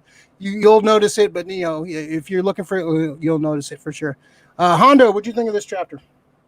I think both Cyborg and the Flash are improvements. You know, I have issues with what's his name as the Flash. Ezra Miller. Ezra Miller. Better than Ezra. Yeah, better than Ezra. And I don't mind Ray Fisher as an actor, but you know, I think me and Ray and we're old school. We remember Teen Titans Cyborg, and he's a football player. He's got swag, man. He's got like some kind of Deion Sanders in him. You know what I mean? Like, Yeah. But He's got some cojones. He's got some, I know, Rick. I know. You know, he's it's like stoic. I hear what you guys are saying, but you guys He was dry even when he was before he was injured. But I Yeah, but we're just saying Right. that's what the Cyborg we know. That's the Cyborg we like. That's what I was saying, Rick. That me and Ray are old school. George Perez, you know. When I think of Cyborg, I think of the George Perez, Marv Wolfman. That's the Cyborg. one. Yeah, Straight same up, with man. me. But they have this narrative for Cyborg where they have to make him this depressed ass character. Yeah, he was just dry. Even when he was guys. playing football, he was dry. He was like, Yeah, how was his technique, Nip? Would you give his would you draft him? It wasn't undraftable. I did like the nod. I did like the Niners callback. trading up to get him. So you remember B versus S? They were watching a football game with Gotham versus Metropolis. Yeah, and they were getting blown out. That was after Vic got injured, killed, and they didn't have Victor as their quarterback. That's why they lost so badly. Oh, they got destroyed because he wasn't there. Yeah, the score was like 67 to whatever, nothing or whatever, and they like ran up the score on them, and that was after Victor Stone got killed, injured. So yeah, that was a little nod. I like that for sure. Let's see. Let's see. We got some chats here. Danny, what's up, Danny? How you doing, man? What's up, Danny? Cloud9ish. You never said his line. Booyah! Yeah, that was that was a Whedon thing. Yeah, that's fine. That was from the cartoon. That wasn't from the comic or anything. I get that. Yeah, it was cool. That was a cool little moment in the Whedon cut, but I can do without it. That's fine. I waited the whole movie for that line. Yeah, and if you want to see that line, go the Whedon cut has it. So if you want to see that line, yeah, that was from the Teen Titans cartoon, which wasn't bad. And then they turned into the kiddie Teen Titans Go shit, which, but the Teen Titans cartoon on I think it was Cartoon Network. Excellent show, great, fucking, fun show. Yeah, I like that show a lot. All right, Rick, do we hear from you, Rick? No, but we're fine. We can go on. Go ahead, Rick. So for the Flash sequence was dope. So because the thing is, I mean, everybody's hanging on the whole the slow motion stuff. In other chapters, when he does his powers, he's also there. He's doing his Flash shit. And we get to see, him in fucking full Flash mode. So it's cool that when it's still slow motion, that's Barry's perspective. The only thing that I wish they fucking, and this is not in line with Zack Snyder's color scheme, I don't like the blue lightning. Palpatine blue, I wasn't feeling it. I like the yellow. I was about to say, is this supposed to be like red and yellow? Red and yellow is what I would have preferred, because to me that's the Speed Force. The Speed Force, that's where he kind of gets his colors from, I guess. That's where I like to think it. But I didn't feel the blue. That's. Has he ever had blue in any incarnation of him? That blue Flash, right? Well, there was a Hope Lantern. He was blue. And Wally West in the comic recently took up a blue costume. He kind of had blue lightning and stuff. So yeah. That's the other thing about the character too. I'm not sure if Ezra. Who the fuck is... And that's the other thing with the other guy from the show. Who are they playing? Are they playing Barry? Are they playing Wally? Are they playing Bart? Nobody can ever... That's my issue, man. The Flash. Yeah. Nobody has ever gotten the core of the character of Barry or Wally or Bart. Nobody has latched onto that. It's a weird hybrid of all of them. Yeah, it's a weird hybrid. I like CW Flash. I liked it to a point. Better. No, the actor. It's a lot... Yeah, Gus is better for people who aren't comic book fans. Yeah, right? It's kind of condensed. Take on it. Well, they kind of condensed it, kind of simplified the Flash. Like, because in the comic, Barry Allen is a fucking straight-laced kind of nerd dude. He's not funny. He's not goofy. He's a scientist. He's a nerdy scientist. He's kind of awkward, whatever. but he's not like Wally was more of the outgoing, kind of quirky, kind of like making jokes, Spider-Man-ish. kind of A little more Spider-Man, kind of like more, a little more hip. Little Yeah, and so they slapsticky. kind of they basically like cherry picked like all the good stuff about Wally West and gave it to Barry, and kind of mixed it up Bullshit. too much. Yeah, which kind of I have Bullshit. issues with for sure. Yeah, That's my main issue with how they fucking portray Flash in almost any movie. But as far as powers go, I fucking thought it was sick. Dude, that fucking scene with him and like Iris, I know that people have like their thing about the actors or whatever, but to me that's acting. That's a scene that's priceless. That's like shot from like a comic book. Those like just him looking at her, fucking like just like, oh my god, like Flash can do whatever he wants. That's how fucking fast he is, man. He fucking lives in a fucking space where everything is at such a slow spot. He could just take his time, and fucking, it's just sick to fucking watch like a character. Hey, it's just sick to see the character fucking like go through like his own personal life. He's falling in love, and then well, that's the point. It should have been in a different movie. I kind of feel like. Well, they hinted at it. They like he's gonna definitely deal with that in his own movie when it's coming out. But the Rick- other thing I liked is the subtle difference with the comedy too, because like when he comes back out of it, he's in the thing with the puppies, like feeding them and shit, and it's just a subtle joke. That's the way you do it, not this fucking stupid ass Joss Whedon fucking like overt trying to, just be trying to. The be whole funny. thing with brunch. I hated that brunch joke. He does this way too much. He's done it in X-Men. He's done it in Buffy. It's just too much, bro. You think you're too smart for your own good sometimes. Yeah, I didn't like that last scene with the dogs and shit. I didn't like. Yeah, his man. I still have issues with his little weird. Oh, it's a resume. What's a resume? Oh, resume. It's in my pocket. Oh, I don't need all that shit. But I did like that scene a lot. Anything goes. Zilla, quick, keeping my hooks hostage. Yeah, Gold Dirty Bastardz is starting late today. Sorry, guys. We got a lot of chapters to go through. Somebody's mad they got left out. Hate this Flash. Nah, that was Flash creep moment. Hella staring at her when she's about to get splattered on the truck. Hey, she was staring first. How's he gonna get splattered? It's the fucking Flash, bro.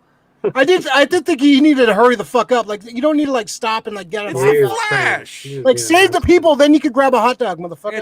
It's the Flash, dude. The Not my hashtag. Not my Flash. No, but what I'm saying is, even if it's not the actor, he could do all of that shit.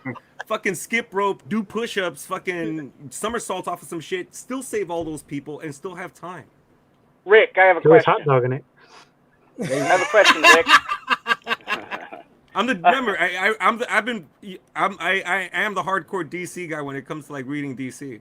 Whoa, Yeah, you're okay. hardcore for sure. Let me ask my question, Rick. So people were saying that it bit off. Hashtag not my Flash. X-Men. He's already trending. Oh, look at that. People are saying he bit off X-Men. The Quicksilver. With the That's how you do super speed, man. There's no way to other way. and they're saying that it bit off that. do- So what do you that's the think other about thing. that? How else The are they color gonna do scheme. super? How? Okay. You can say the same about the Matrix. You can say That's the the same other about. thing. I was just about to pull you say that up too, the right? same, there's like bullet time and all that shit. That's like Speed Bullet Force. time was created. That whole camera effect was created by the Matrix, I believe. Though I'm not sure. Yeah. No, it's not. Not No, creative. it was adapted. Bullet time? It made it and popular. Popularized. It made it Dude, popularized. Blade Popularized. 2 years before had fucking bullet time shot in it. So yeah, no movies like that. No, anime did that before. Yeah, no, they bit a lot of the Matrix was a bit off a lot of other stuff. Like yeah, Matrix. Well, maybe they brought that shit to the- maybe to the They made it mainstream. look the It was a best. crossover. It was Made it look was the best Flashpoint. possible. Yeah, it made it mainstream for sure. But they bit off a lot of stuff through comics still- and anime and stuff. Yeah. When it comes to super speed, anybody else have another way to do it? That's what I'm saying. It's tricky. well, It's tricky. Yeah, it's tricky. I thought it was great. Other than the Oh, yeah. slowdown for the perspective of the hero, and then the flashing and all doing this shit for the perspective of the viewer. What other way are we gonna show super It's hard. It's hard because it all happens in the blink of an eye. There's no way to like portray super speed. Like you have to do the slow motion shit. You have to. I still don't like the way he runs. His run is. I thought he it's should have better, been a little. better than the It other got one. better. It got Got better. better. Faster It got better. from what it looked like. Yeah, he was doing some cool speed effects, man. He was definitely doing some like running around, doing some fucking cool Like, Who's that? well, we'll get to the next chapter. He does some cool fucking shit next. I started something, man. Blade had the fucking bullet time, man. Yeah, thank you. Anything goes. Guillermo del Toro. Womeezy, if that's your real name, Womeezy. Oh, is there a fake Womeezy now? Is he verified? Is that a verified? Is this a secure line? Is this the real Leo? Yeah. Is this Lil Leo? We don't know. Oh shit! I don't know. The multiverse of madness. All right. So let's talk about the next chapter, the Change Machine. So we get to see Gordon again. We get to see the underground battle, way better than the fucking Whedon version. We get to see the team dynamics. We get to see them actually acting like a team. I think this is like one of the best team interaction superhero movies. I think this is better than the Avengers. I think this is like, I don't. yeah. As I far think as fight scenes, as far as like team dynamic fight scenes, I think this is the best portrayal on screen. Like Avengers had a couple cool ones, but they never fight together. There's only been like 3 or 4 scenes where that's true. They actually fight as a team. So this is like I think one of the best fucking fight scenes for sure. I think the so big scene where we see Civil War the when they're Avengers is fighting like each a other. second Avengers in Age of Ultron. I think that's the big scene where we actually see them actually really fight. Yeah. together. That intro scene, yeah. Yeah, the intro is great. I love that fucking scene. That's an underrated fucking movie. I like Barry in this scene a lot better too. It's not like I don't know how to fight. What should I do? I just push people. No, he just goes in there and like starts saving people. We don't get like He's that. a hero. Yeah, the original it was weak. They made him a punk in the fucking original, man. They fucking shortchanged his ass fucking so much. So we get some cool scenes with Barry. The cool scene where he's saving the people from the falling debris, and you just see the flashes of fucking lightning, like just him like lightning bolts, like destroying all the fucking debris. I thought that was a great super speed scene. So we get to see that.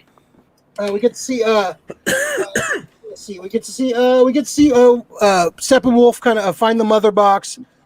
We get to finally see Darkseid. Darkseid, I think his look is badass in this. I think he probably could have been a little more wider, a little more bulkier. But I thought his What's the look lady's was, name? Granny Goose? that's Granny Goodness. Granny goodness. Yeah, she Granny I love her chips. She has great chips. Looks like a I say Granny Goose. looks like a PE teacher or something like that. Wow. Looks like Pete Carroll. So Steppenwolf finds the anti. Pete Carroll. Pete Carroll is Granny Goodness. It did. After you said I look at PE teacher, I was like, look at Pete Carroll. Gotta agree on that one. So Steppenwolf finds. So Steppenwolf finds the anti-life equation. It's been on Earth.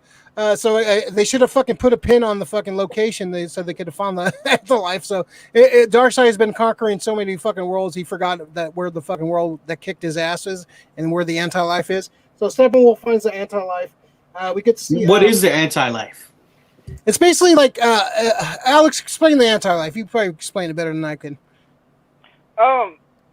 I don't know if I can. But what I understand the anti-life to be, honestly, like, and this is what a lot of people don't get is, it's fascism. It's straight up. It's basically like it's to destroy the will of man. It's basically to like there's no other person than Darkseid.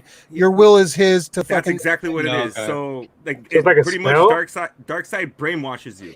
It's a spell. It's like exactly Kind like of, a yeah. mantra. Yeah, it's an It's like equation to fucking like fear- ruin fucking the Fear world. divided by hate plus loathing and all of this shit Plus equals emo. your life for Darkseid.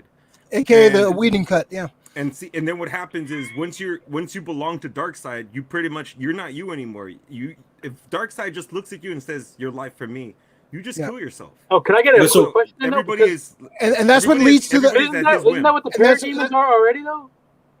Well, they're humans like pretty much, yeah. They pretty much like got transmorphed after the fucking Darkseid kind of pretty much keep corrupts them them. all. Yeah, and So so wouldn't yeah, that be the same thing though? Like once you kind of take over the planet, they just turn anyway. So isn't that kind of like the same thing? as They're far like as- mindless zombies that follow him. I mean, isn't it kind of the same shit? Well, it depends. I think it depends how powerful you are, because like you see in the future nightmare scenes where he corrupts Superman. Like Superman like doesn't transform, but he's like because he's powerful. But anybody could bow down to Darkseid if he has the equation. Well, I think that's the whole thing. I think Even he bows Superman to can be Barks. corrupt. Yeah, he Wow. bows in the nightmare Catches sequence. him. He bows He to catches Darkseid. him at a vulnerable moment, and like, okay, like now he can like control Superman. He And anti-light. these guys were all so shook off of Superman. They didn't want no problem. Yeah. Well, you see when he comes in. We'll get there. We'll get there for sure. All right. Steve Austin style. It's stunning everybody. All right. So yeah, we get the he finds the anti-life equation. Get to see Darkseid. So they plan to. I like the scene a lot better too. They plan to bring Superman back. It's not all like weird and goofy like the way they portrayed it before. I think that their plan is a lot more better. It makes more sense. We get to see the origin. We get to see the origin of the Mother Box, and kind of ties to Cyborg's origin, and we get to see the Martha Manhunter. We get to see with Lois. This kind of didn't make any sense to me. I get they want to show off Martian Manhunter, but this kind of didn't make any sense. Yeah, she has a speech. She has a speech with Lois Lane to motivate her to like get back in the game. But he could have just been the General Swan. And they could have done without this. This scene is pretty worthless. Yeah, it makes no sense. It has no point. It makes no sense. It's like a deleted scene that should have been deleted. This was originally the plan all along too, to like introduce the Martian Manhunter. I wasn't feeling this scene. Nip, what do you think of this chapter? Well, what else happened in this chapter? Because this scene, I'm gonna say this scene sucked. It's very forgettable. We got on that. Yeah, this was the big underground battle scene, which is yeah. That was better. It was great. You get all the colors contrasting with the dark scenery. I liked it, and you said the teamwork was great. This was probably one of the top 3 scenes of this movie. This cut, yeah, great action, and yeah, you see, it was just done so much better than the Whedon version. This part in particular, yeah, I liked it. I give it an A on this part, definitely. Yeah, for sure. Leo, what'd you think of this chapter? Yeah, it was a pretty sick ass scene. Shows it gets very chaotic with the whole battle, and then like you mentioned, they become a team. You know what I'm saying? With Flash, Wonder Woman, Batman, and Cyborg. I mean, it was pretty sick, and once again, Wonder Woman was kicking ass. That was my favorite part. Yeah, she was fucking dude. She's badass, dude. She's not scared of nobody. She's ready to throw down. Yeah. I thought this is where I like the Flash stuff a lot more because he was actually contributing. He was just like, I don't know what to do. Just save one person. Yeah. He was just going in, saving them. He had a couple funny moments. I didn't like the fact that he was tripping after he like saved the sword for Wonder Woman. Whatever, that's fine. But I thought this scene worked a lot better. Batman was a badass. He was brutal. Honda, what did you think of this chapter? It refresh my memory. Is this the scene where they take out Steppenwolf? No, they're like in the underground when Steppenwolf on the harbor, like underwater in the harbor, Gotham Harbor and shit. Yeah, Stryker's Island. Yeah, they were taking. Steppenwolf had the hostages. He had his father hostage and all the other guys. Tim, you gotta watch this movie again, man. I need to watch it again. It was good. It was good. That's a good scene. That's one of the stronger scenes. I agree with that. Good action. A lot better than the Whedon cut. Yeah, it was good stuff. Yeah. And Aquaman came and saved the day, kind of, right? That's what. Yeah. Aquaman was like Rick said earlier, man. Aquaman was way better. He was less broy, like He was Aquaman. No, he was more badass in this, more regal, more fucking badass. My man. Yeah, that was that line. Even that line was like toned down. That was cool up to that point. Yeah, it's fine. It's not extra. Yeah, it's not. Yeah, he was definitely extra for sure. Effort, what'd you think of this chapter? Dude, I fucking love the battle here. You got to see Batman do some Batman shit. You know, that's a thing. You want to look at your heroes. Everybody got to do, some of their hero kind of shit. Wonder Woman's fucking people up, in a badass, just Amazon warrior, fucking just brutal, lethal, just cutting up parademons. I'm glad they have parademons too. It's like the henchmen. Go fucking get killed. That's all they're there for. That's what's it's just cannon fodder. I love the way fucking Cyborg's suit works. With extra arms just coming out, extra appendages, fucking that was kind of cutty, Yeah, I was digging that. Flash again. Another sequence of just how he. I like how he starts running, but I wish he would have looked instead of its speed skaters. Yeah, because he has this speed skating thing where he kind of like goes forward. I mean, why are you flicking your hand? That's not doing anything for you. First of all, He looks like a bobsledder taking that first charge. Like, yeah. What was that? Oh no. yeah. Me on the elliptical at the gym. I would have thought he would have exactly. I would have thought he would have like gone for more like probably like an Olympic style, fucking more upright, kind of fucking like a runner or whatever. But I mean, if you're gonna try to maximize your speed and shit like that, or if you're just fast, fucking just run. I mean, what's wrong with the way you run normally? Run, Barry, run. It's No, Ray called it. Ray called it. He runs like Phoebe Buffet. Yeah, Phoebe from Friends. Yeah, he was like, it's definitely toned down. They definitely amped up that weirdness, like in the Whedon cut. They definitely toned it down a little bit. It's not as like jarring as before. Yeah, it's not perfect for sure, but it's definitely improvement in the Whedon cut. So Rick, like the Mother Box stuff too is also awesome. What do you think of the Martha Manhunter? Okay, so this scene right here, you guys have to remember that Lois, she's hella depressed. She quit the fucking Daily Planet. She's not going out. oh yeah. So, I mean, Martha's not around, and who else but Martha knows her grief? She can't share the fact that fucking Superman. Why did you say that name? Clark, no. Martha! The world misses him. No, but who else knows that Clark Kent was Superman? There's only 2 people in the world that can share that pain, that have that kind, that she can relate to. And that's I mean, as weird as it might look that Martian Manhunter turns in, that's what Martian Manhunter does. He turns into other people at the right time to fucking push you forward. And as far for the storyline, they needed that scene in order for her to fucking get the fuck out the house to go, to go to Monument Park or whatever.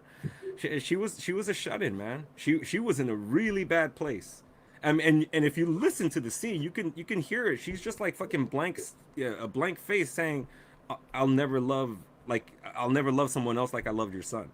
And you could see she's fucking dead, bro. And so that scene there, it was hokey to fucking have Martian Manhunter, but it was the only kind of way that they could have advanced that scene and advanced the storyline and kill 2 birds with 1 stone. I think they could have used. He could have just went in as Swanson as the general and did the same. Hold the same. And then he should have got Martha. Like he's talking about, oh, that's my son. Like he's talking the emotional state. Like what happens when she finds out? That's what he does. Martian Manhunter's what's going to happen when she asked about? She asked Martha, "Oh, remember when you visited?" I have no idea. Saying that name? It's kind of weird that he took over Martha's identity. That's kind of I didn't feel that scene at all. But Martian Manhunter can read minds. Yeah, but they didn't establish that in the movie. But there was no there he goes. He loves the rules. Point for this scene though, because it just didn't. I don't think it moved the story anywhere. I didn't like it. If she would be inside the house the whole time, fucking Batman's dead. Yeah. Darkseid wins. What'd you think of his look? I wasn't a fan of his look. I don't know. I didn't like the look. I didn't like his look at all. I didn't like the look. That's for damn sure. Yeah, I thought it was look from the Power Rangers or something. I didn't like the look. Yeah, I like the costumes. I like the X's. The costumes are right. Yeah, but his look was not. Yeah, I like the actor portraying him. Sick. Yeah, but his look, I wasn't a fan of his look. Yeah, some of the designs of some of these characters are not great. Some of them are awesome. Like but a lot of them are like too much. Like the Flash suit is still hard. Too busy. I didn't like the look of Cyborg. I didn't like the look of what was the other one? Steppenwolf. So, yeah, the design was not great on a lot of these characters, but it's his vision, so I give him a pass for sure. Let's see. All right, we had a comment. Zaid, what's up, Zaid? Will this be a standalone or a next movie will continue what this was? It depends on the fans. It depends on the fans. Depends on because the fans got this made. If the fans bitch and fucking complain to Warner Brothers, they'll fucking Warner Brothers is about money. They're about the fucking money. So if enough fans fucking say they're gonna make money off this fucking this thing, and people subscribe to HBO Max to watch this, and we probably won't get the numbers, but I think there's definitely if enough fans come cry out and like Superman at the beginning of the movie, like you hear the fucking shockwaves of the fans across the world. Yeah, you might see this made again. Didn't Warner Brothers already come out and talk shit like they basically? They said they're not going to do it, but They said they said there was no Snyder there cut. was no Snyder cut. Yeah, so you can't believe. They Yeah, said there was no Snyder cut. yeah, so you can't believe anything the fucking studio says for sure. But I think they're I think if enough fans complain, just talk about this. This is not going away. Because even people that hate the fucking Snyderverse, like I've seen a lot of people like say they like this movie a lot. So I think this turned a lot of people on, and maybe people are going to rewatch the Snyderverse and kind of appreciate what he was trying to do, like kind of go away. See the continuity of the whole thing. Stop thinking about what the versions you have in your head. This is Snyder's vision of this world. Exactly. Like, accept it for what it is, or don't, whatever. But I enjoyed the shit. I like the Snyderverse. I think this is a great direction for a DC universe. Let's see, Cloud9ish. I thought Superman's girl visited Superman's death spot every day because she would give coffee and donuts to the cops. Did she? Yeah, That's what they said. Yeah, that's what they said in the movie. And the cop was Jimmy Olsen from the Richard Donner Superman movies. Oh, shit. Yep. Yeah, the cop she was giving coffee to. Yeah, so that was a cool little Easter egg.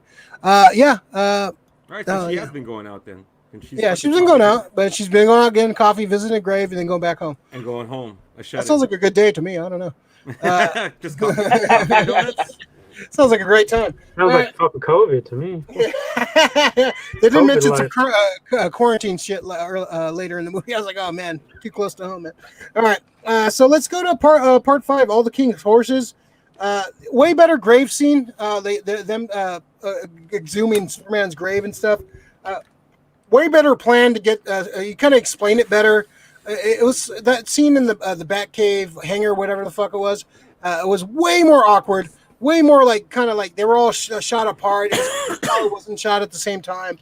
It was way more some goofy stuff. Their interactions didn't flow. It felt muddled for sure. Somebody made a joke about being the Arrested Development season 4, like where it's just like they're all shot in different places. It all doesn't make any fucking sense. So that seems a lot better.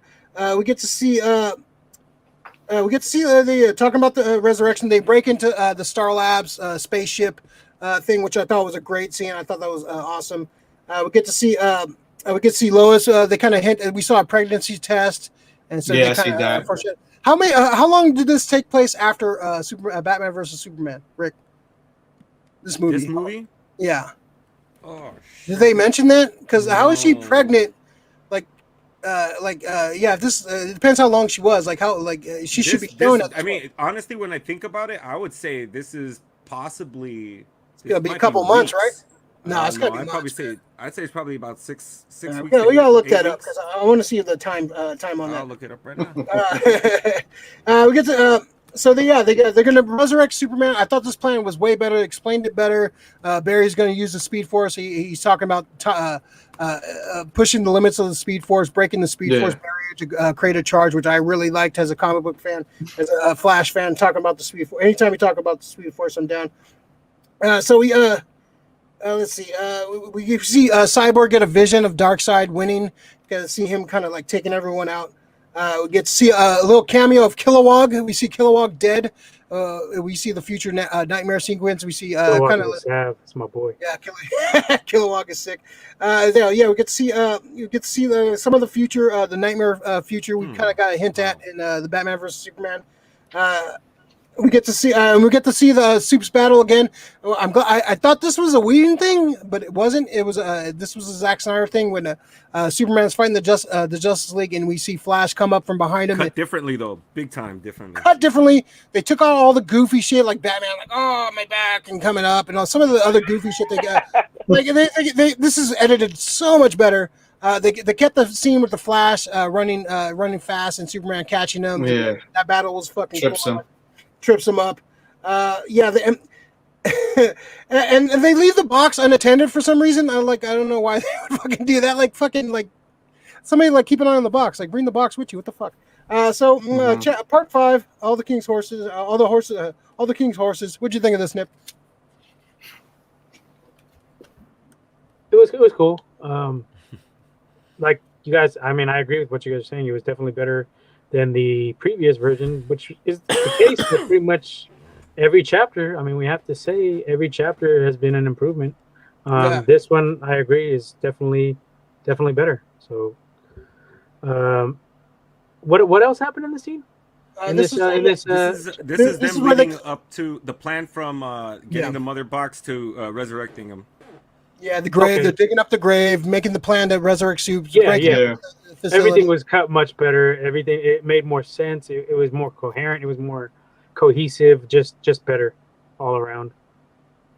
Yeah, I like that. You know the scene. You can see all the Superman suits in the yeah, that was on cool. the ship. That was dope. I was sick. And I was like, man, I'm just waiting for this black suit. And Yeah, I dig the black suit a lot, man. The black suit looks fucking cool as fuck. Yeah, it's a throwback to the '90s comics, of course. When he got resurrected after the death of Superman, he came back with a black suit, and of course, the black suit absorbs more radiation, sun radiation, where Superman gets his powers. That's why he has the black suit. So yeah, I thought it was a cool '90s. He actually wanted to have Superman have the mullet, his '90s mullet, but the studio wouldn't let him. Do it. Sick, man. Like, come on, man. I'm glad they skipped that one. Hey, man, only person that can pull a off a longer mullet. haired super. I don't know about the mullet, but a longer haired Superman because so it's 2 years. They say. I looked it up. They say it's about 2 years. So how's she time. fucking pregnant? I don't know. Well, in one of the Superman's original, It's Kryptonian. It's Kryptonian. Yeah. one of the original ideas, one of the rumors I heard that Bruce Wayne was actually the father, and him and Lois had a relationship, and yeah. You saw real TMZ right now, bud. Big Leo, Martian Manhunter was hitting those on the left. yeah, he was Dirty fucks. All dirty fucks. Dirty bastard. he changed himself into a cucumber. So Big Leo 405, what do you think of this part right here? I thought it was dope. I thought it was dope seeing Batman scared as fuck when Superman was. I mean, that was like the first time I ever seen like Batman shook. He was like, and that's when he was like, bring the whatever. Yeah. So I thought that shit was sick. And also they made Superman like a god. Yeah, like he's untouchable. Yeah, like they were even like Wonder God. The new gods were scared of him. Yeah, so like even Wonder Woman had to tell him, like, saying, hey, Kyle, remember who you are. Yeah, but it was like, Kyle, I mean, calm down. yeah, so that shit was cool. That whole little scene was cool, and then also how Nip mentioned the black, like he saw all the suits and then you see a little glimpse of the black suit. I thought that was sick too. So. Yeah, very cool. Yeah, I liked all the little battle suits and stuff. Yeah, all the old school Kryptonian battle suits. That was awesome. Hondo, what do you think of this chapter? Also, you hear his also was sick. You could hear both of the dads. His yeah, that was cool. I like that. That was sick. That was sick. That was a little sick, little scene too. That was a nice moment. Yeah, like him hearing both of them, and they kind of parallel the scene where he first took flight, like when he flew up and he did his little Jesus pose in the sun. Yeah, for sure. Yeah, it was a cool. Yeah, I like that scene a lot. Hondo, what do you think of this part? It was a good scene. The idea of portraying Superman as a god, well, yeah, he is. He's a benevolent god. He's more powerful than Wonder Woman. He's more powerful than, just about anybody, and so that makes sense. I don't like, it's just like I don't know, it just kind of annoys me is Kal-El, the way like Wonder Woman was saying it. I don't Kal-El. Oh man, I don't know. It was an Amazon accent, wasn't it? Oh God, it just, I don't know. It just kind of sounded like cringeworthy to me. I don't know. It was a Sokovian accent. But that's just a minor complaint. Yeah, but it's good. It's a good scene. Yeah. Good stuff. Good stuff. Effort. This chapter was fucking dope, man. Yeah. Up and down. Trying, the graveyard scene, them digging them up. I wish they kind of would have used their powers, and then like Cyborg's like don't.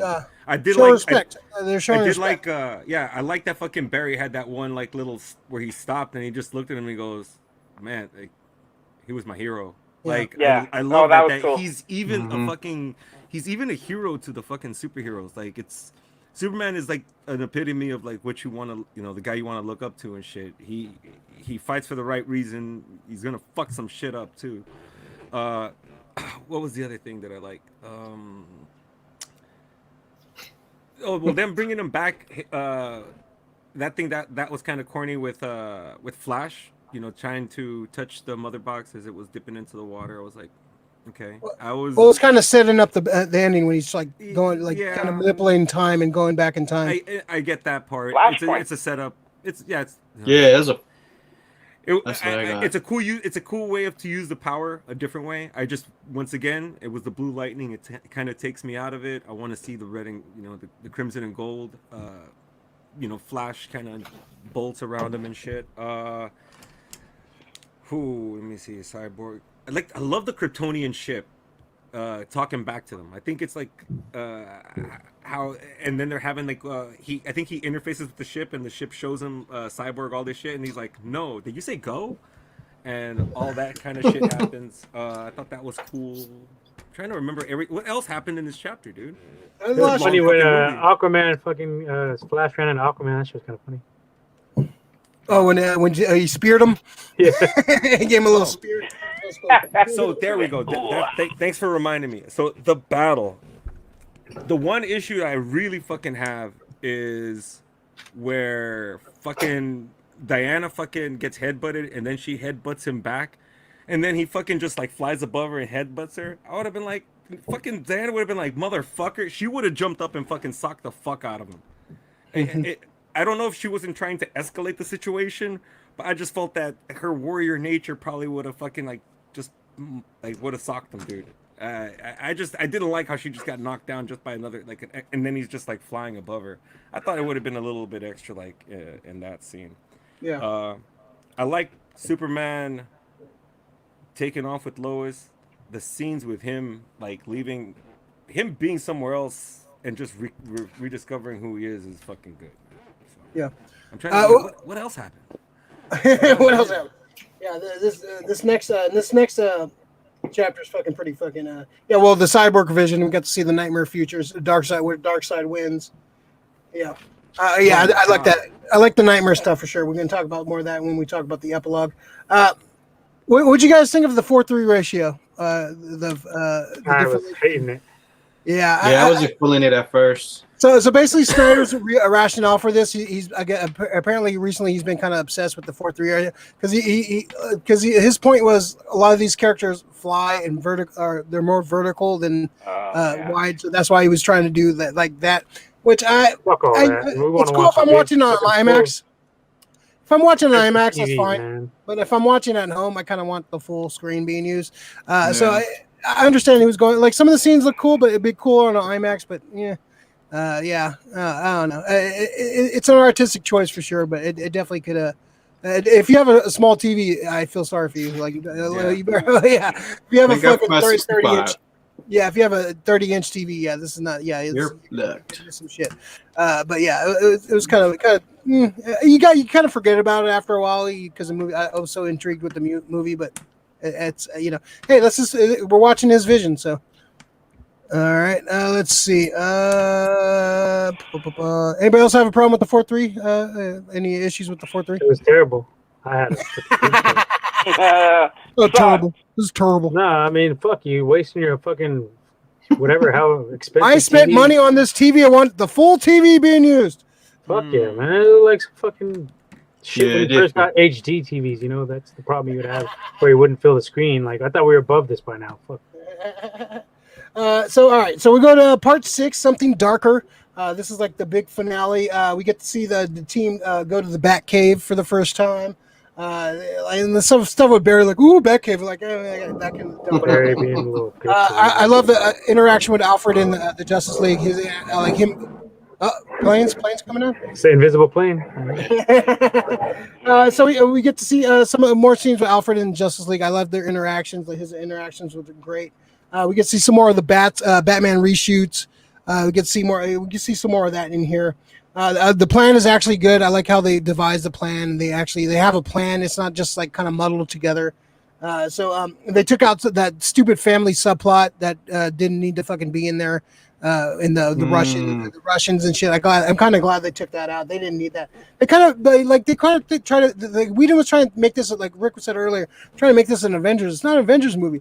The Justice League do save people, but they're a bigger picture type of team. They're trying to save the world, the universe, and stuff. Like, you know, so I'm glad they took that whole fucking element out. Yeah, I've had enough of these Russians lately.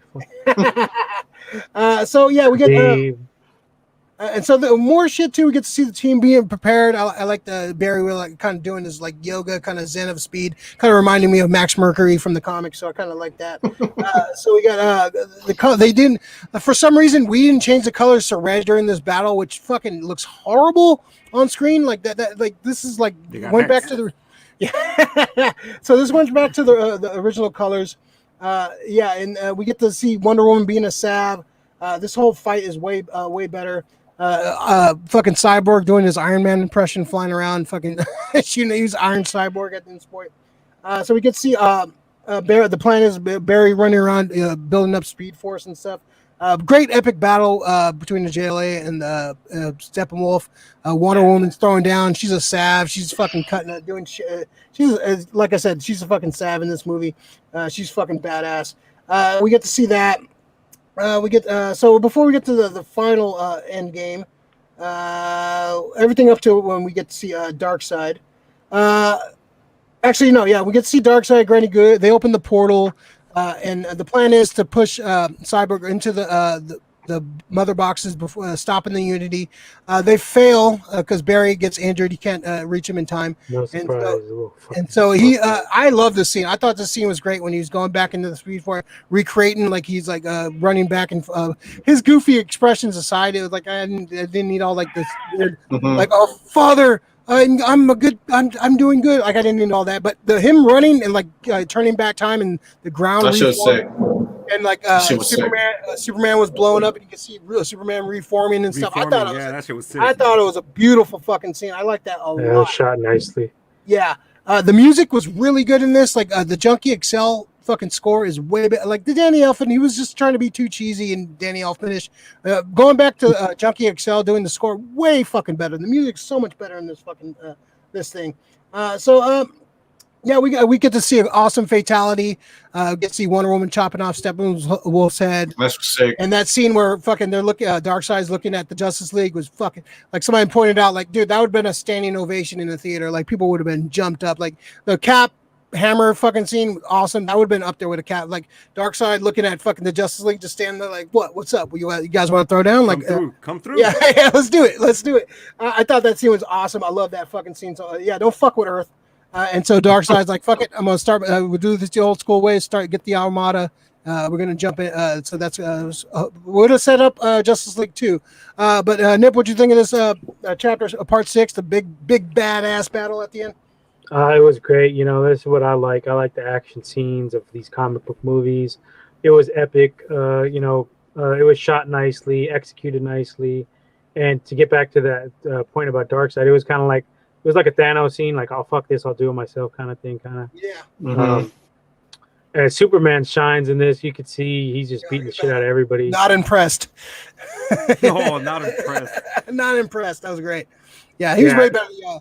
It's like they took out all that goofy shit with Cyborg and shit, like his interaction with Cyborg. They're all laughing at the like it was like they took all the like the goofy shit out of it. This scene flowed so much better. It felt more epic. It felt like it was more stakes to this. Yeah, it was shot better, looked better. Like so much overall, just a way better scene. Flawless victory. Yeah. The fatality was all. I love how they all teamed up and beat the shit. Like Superman punched him and like they threw him through the thing and Wonder Woman chopped off his head. That was a beautiful fucking scene. I love that scene so much. Big Leo, what's your thoughts on this big bad last battle? She was sick, man. Steppenwolf got his ass whooped, got killed, whatever, you know what I'm saying? That shit was sick. The whole, with Wonder Woman pretty much going straight ninja mode, slicing off his head. That shit was sick. Superman went straight Mike Tyson, just started just punch, just banking shit, you know what I'm saying? That shit was sick. He was just like, Ground and pound, man. Yeah, it looked like King Kong. He just, yes, that shit was sick. That whole little scene was sick. Yeah. And then the whole thing with Flash going back, I thought that was sick. That was my favorite scene in the movie. I was really impressed. Flash going back in time. I love that fucking scene. I was really impressed with that whole scene. Yeah, his little goofy ass faces when he's only going good contribution he did for this fucking movie. Contribution. Contraband? Contribution. Contraband? Contribution. Yeah, I thought that was a beautiful. That was my one of my favorite speed scenes in the movie. Yeah, that shit was sick. Yeah, that was dope. They made that scene perfect. Yeah, bro, for sure. Hondo, what'd you think of this, man? This battle? Oh man, it's a great scene. Yeah, the whole Flash thing is dope. That brought me back in the movie. I was kind of like falling out of it, and then this whole scene really brought me back in the movie.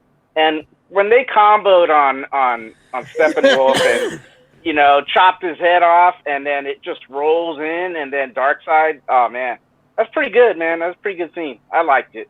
Yeah. I have one gripe though. Couldn't Darkseid just came right then and there? Like, couldn't he have got there? They had those portals that were not full blast. If he would have went in through, he would have got fucked up. He wants to come fully loaded. Yeah. To come in, he said get the full armada. He's gonna come fully ready to fuck them. But up. I mean, don't they have some kind of technology where it get there boom fast? tube? Like after the portal closed, I think. Well, it boom tube's that big. Yeah, well, boom tube. Yeah, well, I'm not sure how that works, but you had to merge the mother boxes to fucking reach Darkseid. So if they don't have the mother boxes, I don't think it's that easy. Okay, all right. And also you have a Kryptonian. They were concerned about that, right? So probably Darkseid didn't want to just, He was shook. Let's just, He shook. He was shook. Get a little more prepared to take on a Kryptonian. Yeah. Yep, for sure. He had the grandma there to back him up. Hey, Carol. Kind of looked like what was that? Gwendolyn Christie. Kind of like she had this. Look like Ina Shmina. Brienne of Tarth. Ina Shmina. Rick, what you think of this chapter? Man, dude, that final battle was fucking sick. Fucking Superman just fucking coming in with the whole not impressed. But more than that, this is how you kind of do a fucking team battle. Yeah, they're battling one guy, and you just that's a team working, dude. That's I'm glad that this is how you do team fucking battles when you're doing shit. It's almost like if I could take Voltron and fucking do shit, like the Lions doing shit, like in a scene, it would be something like that. They coordinate. And Justice League, they coordinated all their attacks. Everybody got to shine. They were just beating the shit out of Steppenwolf. Superman using the fucking the laser vision. Superman using the fucking ice breath. Yes. The fucking cool. That shit was sick. That shit was the sick. fucking axe. Just like I was like, oh, dude, they're giving you. These are Ray, as much as the standing ovation we would have got for that. Not impressed.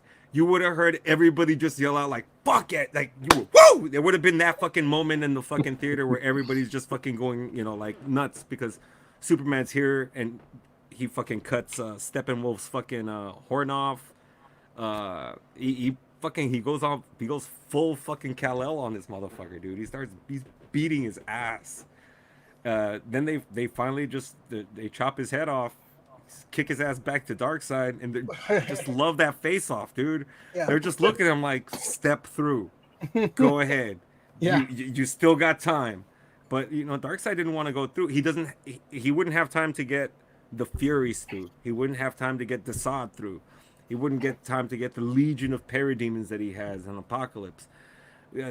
He's gonna come back, and I'm not even sure if they can all get through that fucking little portal. What single file line? Justice League's gonna wait. All right, we give you 15. It would have been cool. It would have been cool if they would have killed one of the members. Somebody comes through or something. No, like Darkseid just uses the Mega Beam and kills one of them. Like just fucking has a going away fucking card. Like, oh, I'm coming back for you, motherfuckers. Oh, that'd be sick. I do want to mention this, Flash, Ray, where they in the nightmare sequence where they killed Aquaman. I love that he got to use his fucking Omega beams in that fucking. I want to see more Omega beams, man. I love them. Like his power, the Omega beams. It just got flashed. There was just a flash of it. Yeah, but it was sick. It was sick. Yeah. It was sick to see. I gotta watch that part again.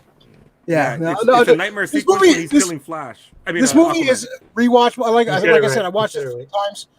I watched it 3 times, and every time I find some new shit in it, it's definitely it's definitely a movie I'm gonna revisit for sure. And like, I love the fact that it's in chapters too. Like, if you just want to go to the end or go pick a chapter, I just want to watch this chapter. But I'm going. HBO is fucking really bad at that. They need to fucking section this out in chapters. Yeah, I was trying to fucking like forward in it. I had issues at the beginning. Yeah, some of the streaming services, it depends on what device you use too. Some are better, more equipped for like that sort of shit. But some of the streaming services trying to fast forward or some shit like Netflix is the best right now. Sometimes you're in God's hands when you try to fast forward something. Like you go to the beginning, you go to the end. Like what the fuck? I just want to go forward, like go backwards like 15 10 seconds. minutes. I want to go backwards like 10 seconds and like I rewound the whole fucking thing. Like fuck you, man. Like, get your shit together. Yeah, the interface sucks. The interface sucks. Yeah. All right, so we go to the epilogue. Father twice over. So we get some setup for the Aquaman movie. Aquaman movies are fine. I've seen Aquaman once in the theater, and like I don't need to see it again. I think this was the best portrayal of Aquaman. I like Mira a lot better in this. I thought Aquaman was portrayed better. Like I kind of wish they followed this narrative. They try to make it too Avengers.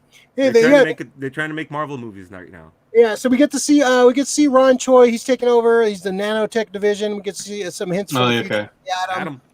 Yeah, we get to see Adam, which was cool. We get to see we find out Lois is pregnant. Bruce congratulates her, and we get to see Lois carrying a baby basket too. In the other cut, it was like a FedEx box or some shit. So either Superman worked quick, like he was like fucking. That was like, I guess if I was dead for 2 years. My fiance would be fucking pregnant fucking pretty quick. So we the shot of Barry at the end I didn't like either. He was like just like his goofy fucking face like running. He just showed him fucking running. He didn't have to fucking. He was all goofy. I didn't like that at all. Yeah. So we. Oh, that goofy face when he was running. Oh, yeah, I could have done without that. Yeah. We get Bruce Wayne.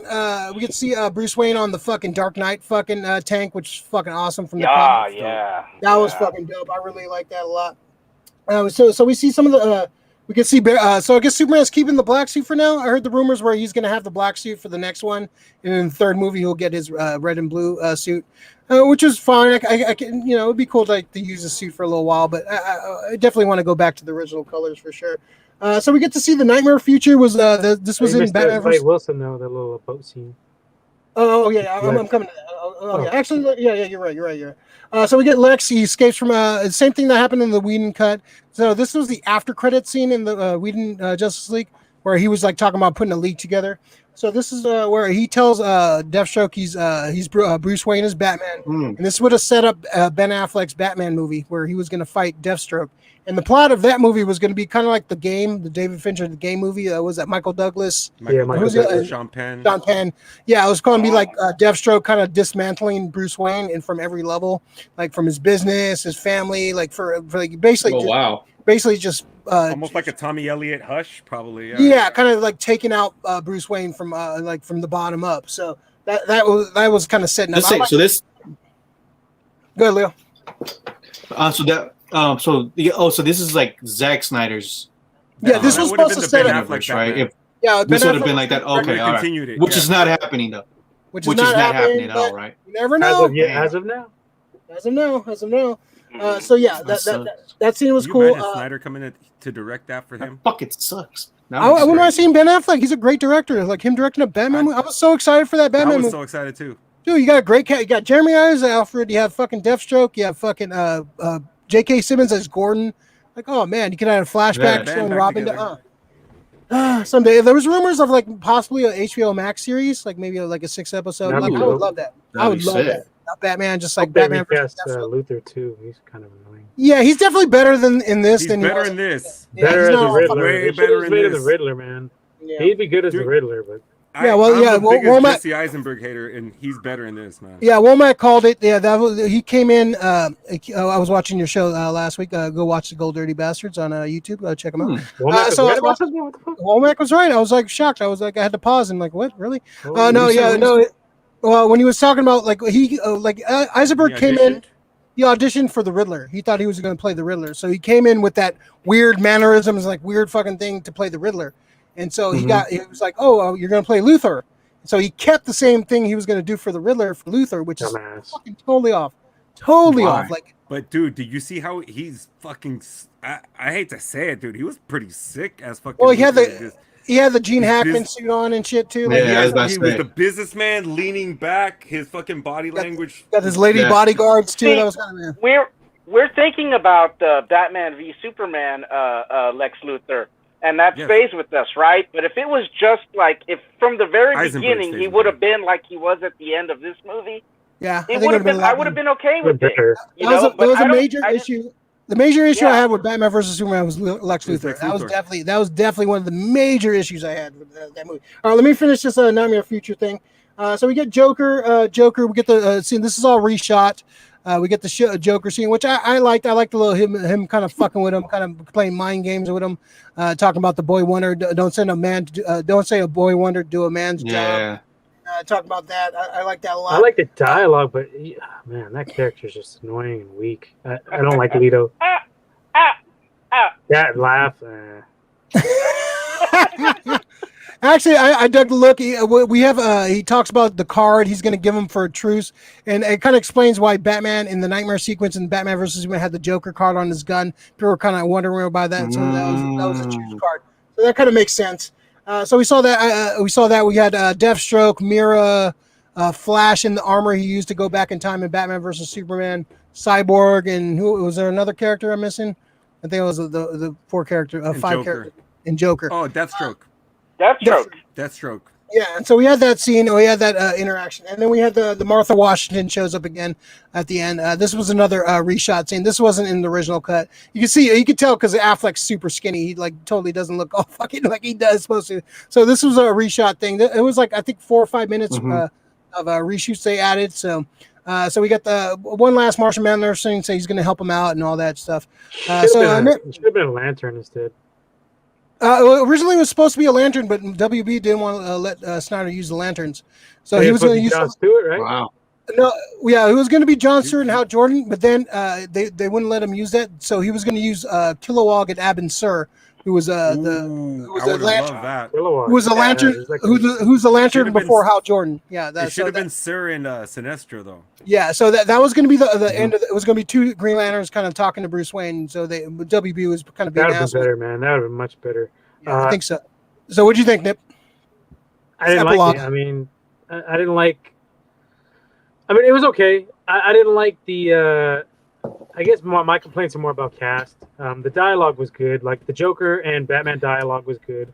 I'm not feeling Jared Leto as Joker. I'm not feeling like that character. But the dialogue, the back and forth between them was good. I like that dynamic. But Wait, you like Joker talking about giving Batman a reach around? yeah, that was like too much. That was funny, dude. I'll fucking kill you. Yeah, it was rated R. We got some F-bombs in here. I think we got like 3 or 4 F-bombs. I dug it, man. I liked rated R. There was more violence, more blood. Yeah. Especially when like Steppenwolf was like fighting the Amazons. There was some blood. There was some brutal shit going on in that. Dude, fucking in the Aquaman fights, you can see when Mera's obliterating fuckers. You can see them like they're disappearing into like a blood mist in the water, yeah, dude. It's that was fucking cool. dope. I dug it. I like that. I like the R-rated, but Big Leo, what'd you like think? the Martian Manhunter scene though? Like I thought it was Yeah. Oh, just kind of like Ben Affleck is just, Batman is just chilling like Yeah, it was all right. some fucking alien just comes to your house and you're just cool with it. Like, well, right, all the shit he just saw, like I guess he's used to it at this point. Like, I would have thought it was one of Darkseid's people and probably shot his ass or something. Threw a batarang at him, something. Fuck out of here. Big Leo, what do you Mark think? is landing on his fucking infinity pool. I thought it was that whole nightmare scene was cool. I was kind of confused. Like, is that another multiverse? Like, that's the only. I mean, I'm not big on the whole DC. That's the only thing. I was like, what the fuck is this? So, but it was dope though, seeing all those characters it's together. What's still to come. Supposedly this was going to be part 2. It was going to be like the Mad Max Batman Nightmare movie. That was going to be the whole part 2, and then part 3 was going to be resetting the timeline and going back to like trying to bring shit back to normal. So that was like the plot. Like they were trying to send. And like, who caused that? Was because Lois who Lois caused died. it? So Lois died in the Batcave, and then they showed that flashback earlier where Lois died. Like Superman's holding the skeleton. That's Lois. And so basically, Superman kind of almost that's it. That happened in the Batcave, and so Darkseid took that moment to take advantage of Superman, and Superman anti-lifed his ass. Yeah. So. Oh, wow. Okay. Yeah. All right. Yeah. Yeah. The whole thing was cool. The whole part also with Lex Luthor showed him like he was a straight boss, straight mafia type shit. Yeah. I mean, saying put giving that little info to what's his name, Deathstroke. Yeah. Yeah. Right? Deathstroke. Yeah. I mean, so that was sick. I like that little part. Wilson. Slade Wilson. Oh, that's okay. Yeah. So yeah, that shit was sick. Man, I hope they continue it. Yeah. That's how they. I like we said earlier, man. Hopefully the fans fucking. I want to see it. Like even if they do like a 6-episode TV show or some shit with the nightmare fucking sequence, and maybe do a movie you do. You have the streaming service. You have a lot of money. People want content. Why not? Give him a Game of Thrones budget. Because people love Zack Snyder. Yeah. Like his cast, cast loves him. Like you see how much they fucking railed against Joss Whedon. Like the cast loves fucking Zack Snyder. They came back where you probably didn't get paid shit just to come back and help Zack Snyder make this. Didn't. So yeah, it's a very. So Honda, what do you think of this epilogue scene? Oh man, it was cool. I just wish that the Manhunter looked a little bit more like the Manhunter that we know in the comic books. Yeah. It wasn't bad, but I would have. There's nothing wrong with the actual character from the comic books can be easily, in my opinion, I think he can be easily translated into the big screen, and it's a cool looking character. But yeah, that was great. I like having that whole kind of like that dark kind of like apocalyptic kind of situation that they're in. It's cool, man. And that Deathstroke is with them, that's awesome, man. They all had to it's basically the survivors, right? Like what's that Lex Luthor where he goes up against the Injustice League? What's that comic? The Injustice League? No. The one where where Lex Luthor forms a team to take on the Earth 2 bad guys. Oh, was it Earth 2? It's Justice League Earth 2. The Frank Quietly, Grant Morrison one you're talking about? No. Where Ultraman and those other characters that the Crime not the Injustice, huh? The Crime Syndicate. Sorry to interrupt, guys. But the Crime Syndicate. The Crime Syndicate. All right. Actually, let's get the Gold Dirty Bastards out of here. They got to start their podcast. Yeah, we're already 40 minutes late. Womack's crying. Oh man! All right, yeah, you guys get out of here, man. Sounds like Rick. So yeah, Nip, Big Leo, Gold Dirty Bastards. Go check them out. They're going to start the show right now, and yeah, right off, we'll join us on, and we're gonna do a mini little thing. All right, so right on. All right, yeah, go watch. I'll put the link in the description. Go check them out. Thanks, guys. Right on, guys. All right, guys. Show. Fuck the Flash. All right. Fuck the Flash. All right, good. Now you get those assholes out. That's what it was. Which Forever one? Evil. Oh, okay. Yeah. Forever Evil. That was actually not bad. I like that story. Okay, it was a good storyline. Yeah.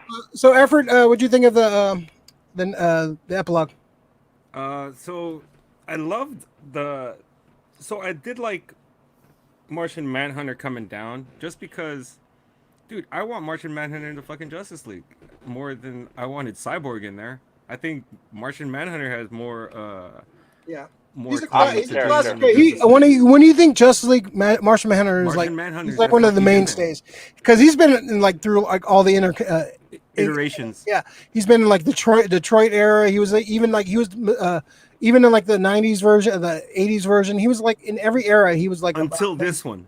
And he's an old character too. Because they replaced him with Cyborg because they wanted a diversity hire. I get it. You want to have inclusion. But I mean, so going back to the Martha scene, when he left, I know that the actor Harry Lennox is the general, but why did he have to fucking go into the fucking the general suit? I mean, couldn't he fucking just go? Couldn't he just go into a jacket and be like John Jones? You know what I mean? Yeah. I think I probably would have been a little bit better with that, but I like the so I do like the Martian Manhunter coming in because, like I said, I want it to be the Justice League. So coming to the nightmare sequence, I fucking love that. Actually, I fucking love Mara. Just Mara has her shit that she comes up. She comes out. Then fucking Joker calls her fish sticks. I was just like, that's fucking pretty funny. It's a pretty quick quip. I understand the people hating Jared Leto or Jared Leto, but from one scene, I'm intrigued. I want to see a performance from this guy now, like a real performance. Exactly, not David Ayers, none of this. Because the thing is, I look at this Joker, he's a little bit more sadistic, and I love the exchange that he has with Batman, where he's just like, oh, he knows what it means to lose a loved one, a father, a mother, and then you fucking Batman hits him with, you better choose your next words very carefully, all right? And then he goes, an adopted son, and it's just like, that's not careful. Exactly, dude. I happen to kill you. Yeah, but even the whole thing where he was talking to them, like, I will fucking kill you. The whole, I talk to Harley, you know, that shit was fucking cold, and Pretty cool, I loved how fucking just like Joker's just looking at him like, whatever, Brucey. Like none of it. Mind games, man. Yeah, Mind none games. of it fucking phases him. So I'm intrigued to see this version of Joker. He was good, man. I'm not gonna fucking mince words. I didn't like him in the first one. I thought I was like, okay, it's a different gangster version of Joker. Not really. I like some aspects. I thought it was shortchanged for sure. They definitely exactly. I was like, I don't like Jared Leto as an actor. I'm not a fan of his, but he's a good actor. I thought there was some potential there. They didn't fucking tap into the. They didn't fucking tap into the potential of that character. That's David Ayers' fault. Yeah. And because David Ayers, they had him and they could have done, you know what? I hear that there's the Ayers cut. I don't know if he could save what he was trying to do. If they don't change the villain, it doesn't save the story. Yeah. Well, because this changed the villain and it really saved the story because it was a different narrative. Yeah. And I think Warner Brothers already came out and saying like there's going to be no David Ayers cut. Yeah, which is like, dude, he doesn't have Zack Snyder clout right now. Yeah, the fever for that movie. Like a lot of people like that movie. I had issues with it. I thought it was badly edited. It was like a fucking weird fucking music video, fucking all over the place. And that's because they brought in like editors that do trailers and shit and to edit the movie. It was just a fucking mess. But like you said, like you can't is the villain different? Because the villain was the main fucking issue with that movie. That's the main issue with that particular movie. And they were fighting the putties from fucking Power Rangers. From the Power Rangers, exactly. That was a mess. All right, but overall, man, I love this fucking movie, man. This movie was fucking amazing. I think the score is great. Definitely long. We have to talk about the score, man. The score, the Junkie XL score is way superior. The music cues when Barry is running back in time towards the end, the reset time. The music is fucking really. It almost sounds like a clock ticking. Like it's very time centric. So I really like that scene. The score is amazing. I might have to pick up the score. We're score whores. Me and Alex, we love pick up scores. So I think like this is definitely one I'm gonna pick up for sure. Because like I love Danny Elfman. Superhero ones. Yeah, because it takes cues from the Hans Zimmer score, which was amazing. Probably one of my favorite superhero scores. The Man of Steel score is probably one of my favorite superhero scores. I can't think of a better one. There's good ones, but that movie, like the music when I hear that just puts me in a place. Yeah, it puts me in a place. I love that score so much. Anything else we want to talk about, Rick, about this flick before we move on to the pool? Are we still? We're moving on to what now? We're gonna move on to the pool, but I know you have some words on Mr. Whedon. Go ahead. All right. Okay. So first of all, it's the fact that he was so arrogant to make changes the way he did. I understand that everybody's coming. I thought he was going to be a doctor to the movie. Just finish it up. That's what we thought, man. I think we had a conversation like, "Oh, this is gonna be interesting." Whedon's gonna come in, do his tweak. Minor changes, a little cleanup. Just tweak, yeah. Just finish it off. The movie's done. Just tweak it. Yeah. The movie's fucking finished. There's But- gold there. There's gold. You could have fucking easily made a fucking epic movie. Like Whedon could have added maybe a couple tweaks here and there, but he tried to put his stamp on it.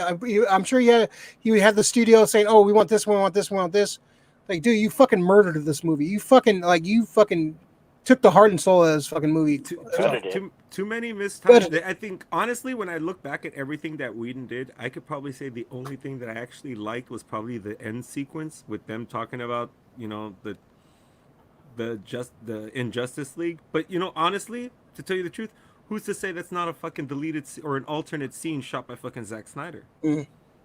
Yeah. So yeah, they didn't use any of the Whedon shit. They needed like any of the like. There was only like a few things where I thought like the Batman sequence in the beginning. I thought was cool. That was okay. I like that, but like all the like weird like jokes and innuendos and like the way like kind of the way he treated Wonder Woman too. He like this Wonder Woman's way more badass than the other.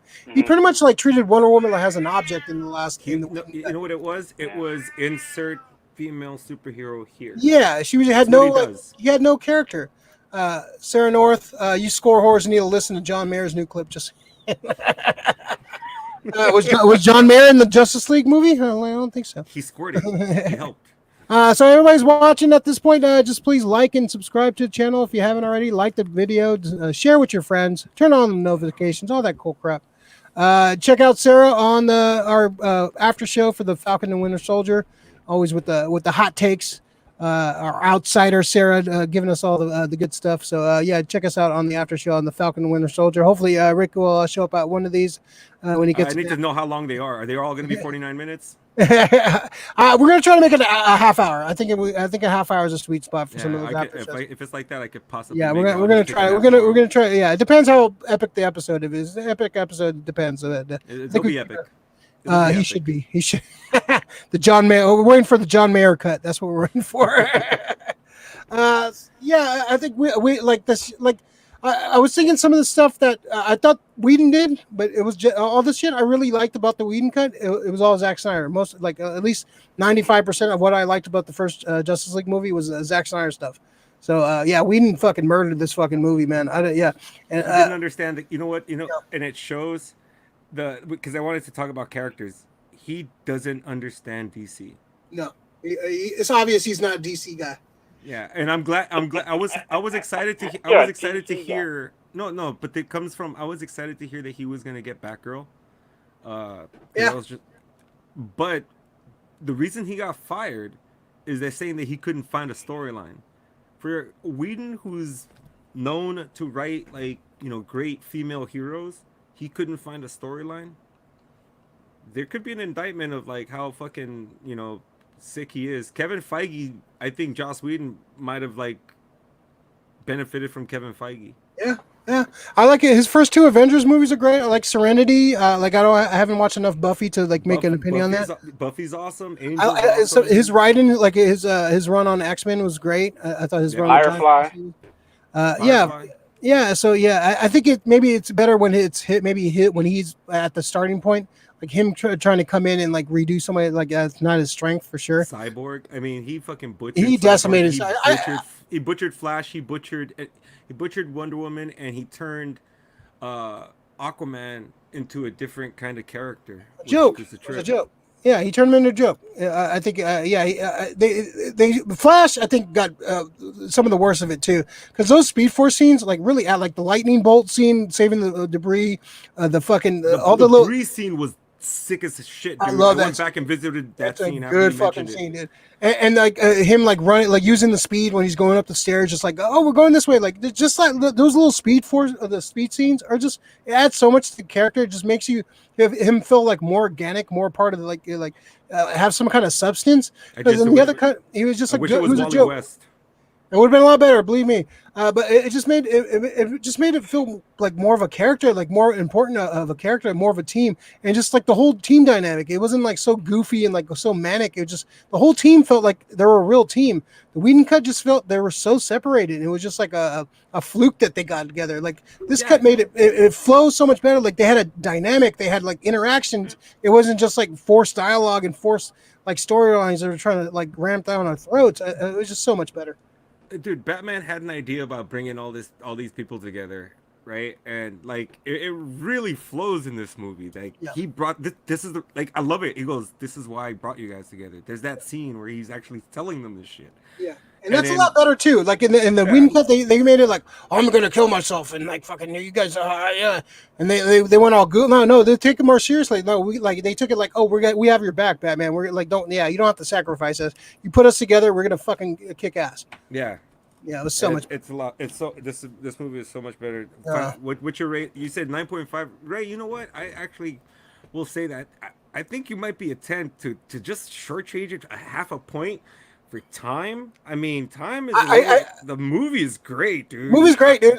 Dude, if it was, dude, like I could have did without like a half hour to 45 minutes of this movie. I think he easily could have. I wish I knew how to edit movies. I would edit this and like make the Ray cut. Yeah, Like- I think there's about 30 to 40 minutes that you could have took out. You can easily cut it Easily. out. Which I get. What hey, you get like I said earlier. If you give a filmmaker carte blanche to do whatever the fuck he wants, he's gonna make a fucking longest movie he can. But dude, 9.5 and like hey, you ask me in like a couple months, but this might go up to a 10 because this movie, like I said, I watched it 3 times. Every time I found a little something new, something more to appreciate. I'm digging it, man. I'm definitely gonna rewatch this movie again and again, man. I like it a lot. It's jumped up on my comic book movie list. Definitely, it's up there. You count this as a movie though, or is this more like a? Am I gonna have to when I It's a contend different things? category, it's Am like- I gonna leave this out against the Avengers? When I'm talking movies, I don't think I could. Yeah. No, but if we were having a discussion, we were talking like all the superhero movies. and This I brought this up. might be in the top 5 for me for sure. Oh yeah, it's definitely top 5. I think like a few more. I need a few more viewings, but this is epic, dude. This is like the Lawrence of Arabia. This is the epic. This is like the. This is more epic than any Avengers. Like the Avengers, like Infinity War and fucking Endgame were pretty epic. This is epic. This is like global fucking scale epic. I give this a 9.5 just because the only aspect of this movie that I think I got shitted on is I wanted an actual like Green Lantern, not like this not this generic kind of Green Lantern. You got Zeus, I don't know who the actor was, but it didn't look like they needed to get a big actor. He was just doing his fucking Just thing. yoked out, dude. It's just extra from 300. And Ares was dope. I mean, Ares I is wish, sick. yeah, I think we got like a legit God of War. He went in there. He was fucking bringing it to fucking dark side, dude.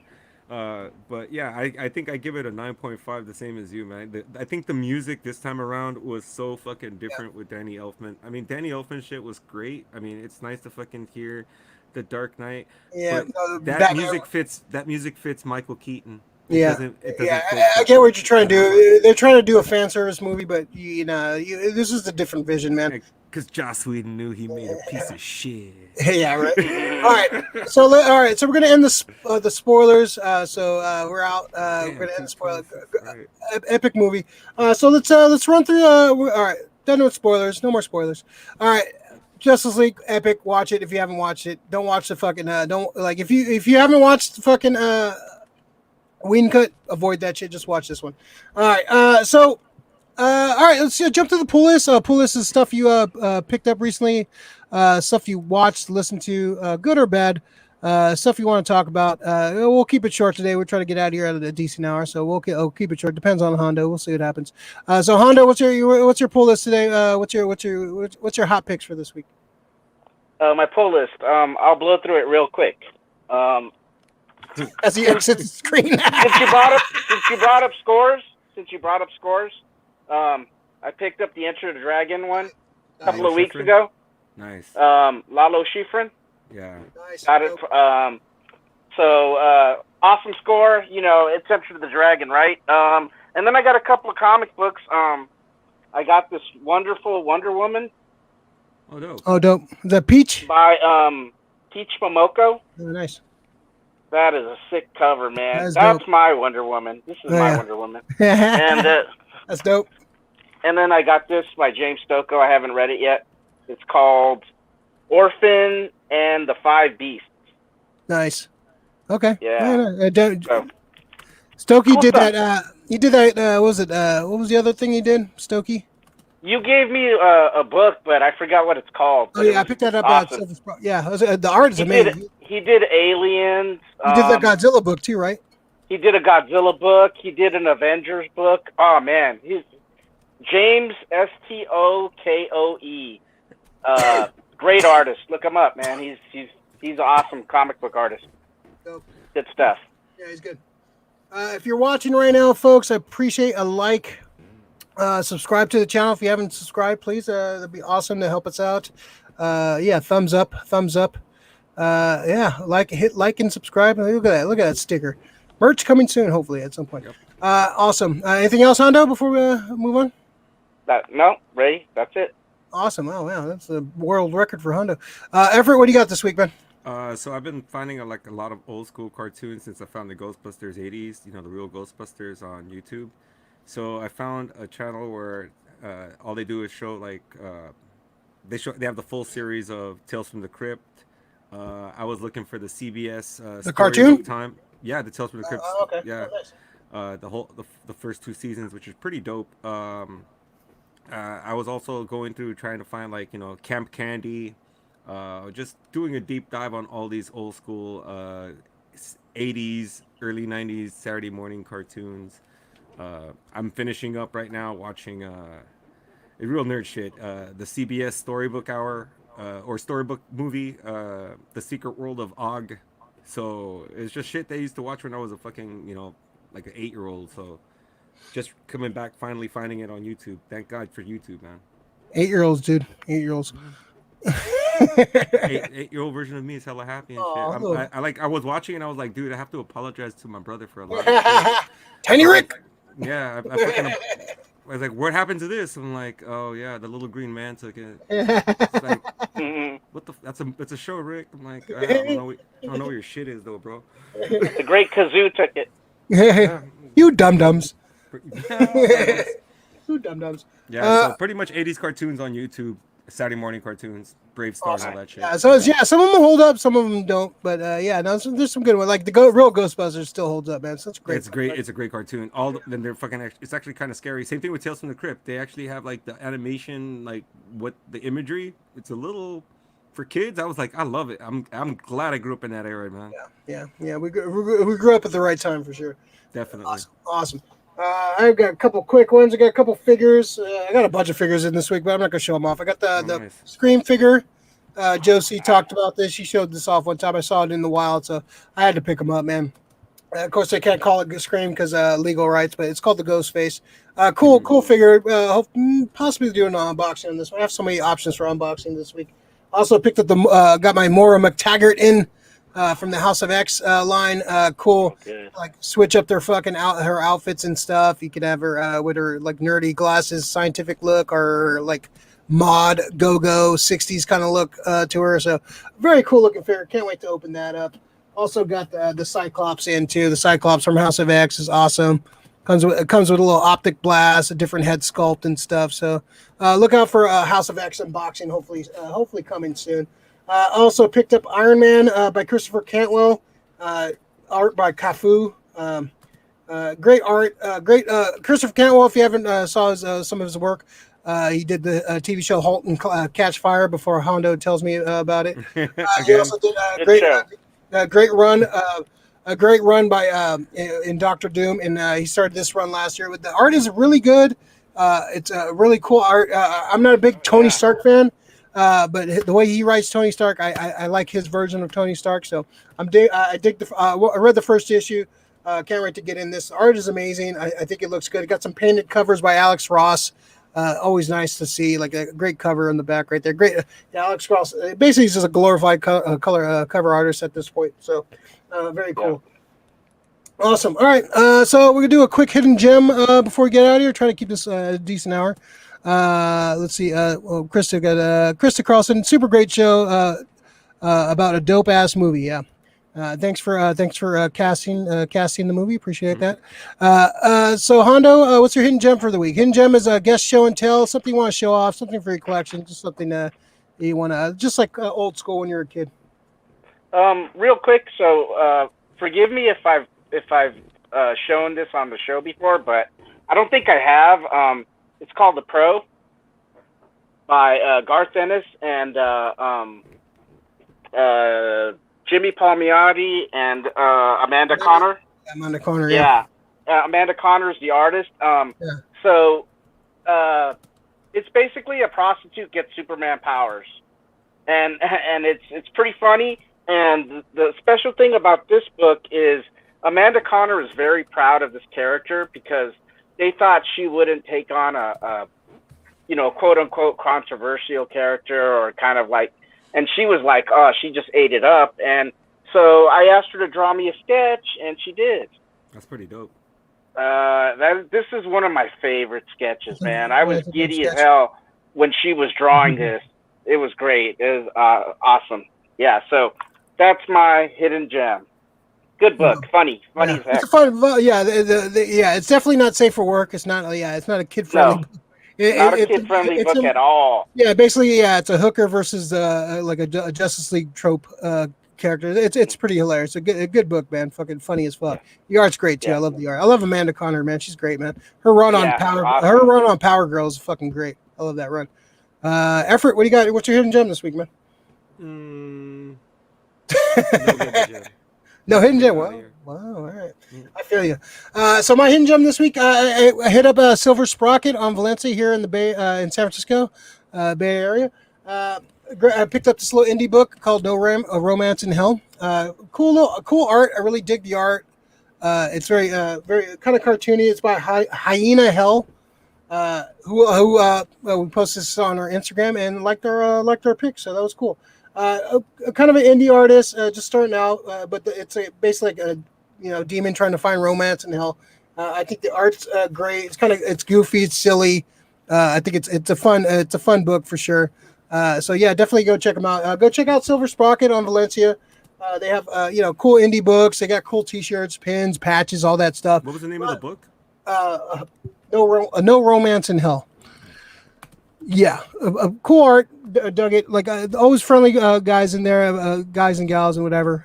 They're cool folks in there. They're definitely fun spot if you're into indie books. They don't have any like Marvel, DC stuff in there. It's all indie, independent books. So if you want to support independent artists and stuff like that, if you like the weird, quirky books, definitely go check them out. On Valencia by I believe 20th, between 20th and. Actually, no, sorry, 22nd, 21st. Go check them out for sure. All right, cool. Awesome. That was a fun discussion about Justice League. What a fun fucking movie. I really had fun talking about that. I was excited. Probably the most notes I've ever taken for anything was this movie. So fun fucking show. We go check out the Gold Dirty Bastardz. They have their show on right now. I might try to pop in and see how I feel after this. I'm pretty fucking wiped after this. Very, very eventful couple days. Very excited about that. So go check out the Gold Dirty Bastardz. Hondo, any last words before we get out of here? Just everyone take care of yourselves. Thanks for watching. Thanks for having me on the show, guys. It's always fun to talk about this. So, good times. Right on, for sure. Effort? Watch the Justice League. Watch Justice League. Keep the Snyder. I gotta rewatch it. Rewatch it, man. I want to have a conversation. Watch it, no distractions. I want to have a conversation with you about it. Yeah, I was on a couple of shots of tequila, so. Yeah, and just remember, Hondo, try to go open mind and don't hold on to the prejudice of like Jack Kirby, because there's different iterations of every character that we know. Yeah, I could do that. It's hard. It's our expectations. Hey, we have certain characters. Hey, our head canon's always better than the actual thing, man. That's how it is with a lot of things. But you got to pick and choose what stuff you're gonna allow and what shit you don't. So you have every right to have an opinion about what you like and what you don't like. So and no man can change it, but we can sway it a little way for sure. Everybody keep wearing your mask. We're not out of the woods yet, but they're kind of loosening stuff up. More stuff is opening up. Doesn't mean you have to go fucking buck wild, sneezing in everybody's faces. So we're still not out of it. There's still a chance this shit can fucking backtrack and we back to fucking square one. So hopefully everybody takes this shit seriously and everybody gets vaccinated and we can fucking at least party before everything goes back to normal and we have to be miserable working all the fucking time. Everybody be careful and be safe. And if you're watching, like the video, subscribe to the channel. all that cool crap. Check out our after shows for the MCU stuff on Disney Plus. Immediately after the show, check us out on our channel. We do an after show. Sarah Nip was who was on earlier, and hopefully Rick if he gets a nap, like I said earlier. So yeah, definitely check us out. We got some unboxings coming up. We got some more reviews. A lot of stuff is coming out. We got a bunch of new movies coming out in the next few weeks, the next few months. So definitely look out for some more cool reviews from us. I have a lot of unboxings coming up. Some big ones planned. Just got a shipping notice for a hot toy I should be getting hopefully within the next couple weeks, which I'm very excited about. So that's gonna be an awesome unboxing. So I can't wait for that. So look out for that stuff. So go visit our Facebook channel, Facebook page. Visit the Instagram, Twitter, all that stuff. So subscribe to all that stuff and follow us when you can, if you can help us out, that'd be great. So all right, we'll see you guys next time. Yeah, like Rick said, watch the Snyder Cut. It's a fucking awesome movie, and it might change your mind. And you might want to go back and rewatch Man of Steel and the director's cut of Batman vs Superman. You might have a different. I kind of want to do a whole day just watching. Start from Man of Steel, Batman vs Superman, and this kind of all back to back, and just watch his vision all at once. I wouldn't mind. I think it's going to take like 10 hours or so. I wouldn't mind doing that one day. So I think HBO. The one thing good that's HBO Max. It has both cuts of that Batman versus Superman movie. So all right. So I think we need to do a fucking day where we just fucking watch the the whole fucking Snyderverse. I'm in. Let's do it. All right, folks. So see you guys next time. See you guys next week. Thanks for watching, and go Snyder, man. Snyder. Fuck Joss Whedon. Yeah. Fuck Joss.